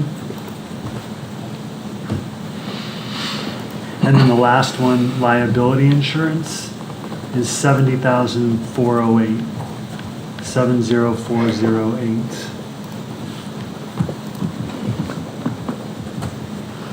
And the total? 82,852, 82852. Motion to accept? So moved. Second. All those in favor signify by saying aye. Aye. Opposed? Thank you. And that is it. Outside of miscellaneous, which we'll, again, be discussing. And just so people are aware of what that hanging out there is, in the Public Works, in the Fire Department budget, there is a line item that is the hydrant. We typically do it. Called the hydrant maintenance fee, and it's been a constant number for about 20 some odd years. Our new rate study that we just got final approval on recommended a much different number, and that so we'll be discussing that under the Fire Department budget. And then that will affect this budget because it requires a new line item, or it's been suggested that it's a new line item. Tom? I'm missing something maybe, but I didn't hear a number for total benefits and taxes. Is there a reason we can't at least get that number? I mean, it adds up, but. $202,650. Oh. Moved by Tim, seconded by Judy. Total benefits and taxes. I'm looking at 76702. But I must be. 6.5 or 6.5? Oh, I thought you said 650 or 615? 615. 15, okay. I heard wrong then. Thank you. 202615. Thank you, Joanna. Right. Yeah, so it was 439, 436. Corey went through the deductions and changes. So now it's 202,615 for payroll and taxes. Right, I was looking for the number in the bottom, the next to last number. The 767? Yeah. Did we get a number? Sure. What is that number? Sorry, to be That's the problem. 533,897. I mean, I'm not in the habit of approving additive numbers, but. Yeah, no, I just wanted the number, thanks. That's fine. So that's it. And we'll vote on the full general fund number once we get the miscellaneous budget taken care of. Well, thank you, everyone, and Russ, if you could convey our thanks to all the department heads. Appreciate everyone coming in and writing up the reports for us to review. Thank you, Anna and Chris, for your work. That was a very nice summary. So our next meeting is next Wednesday, the 25th of October, 6:30 in this room. And Judy and Tim will be discussing police and fire. 56. Okay. All right. Bob, there is a conflict of one of the meetings on a Tuesday night, having to deal with Tuning the into zoning board of Exeter adjustment. TV. Exeter TV is the town's public and government access channels, available on Comcast channels 6 and 22. Channel 6 is your channel. If you have an idea for a program, want to host your own talk show, or submit a film, we're here to get your content on television.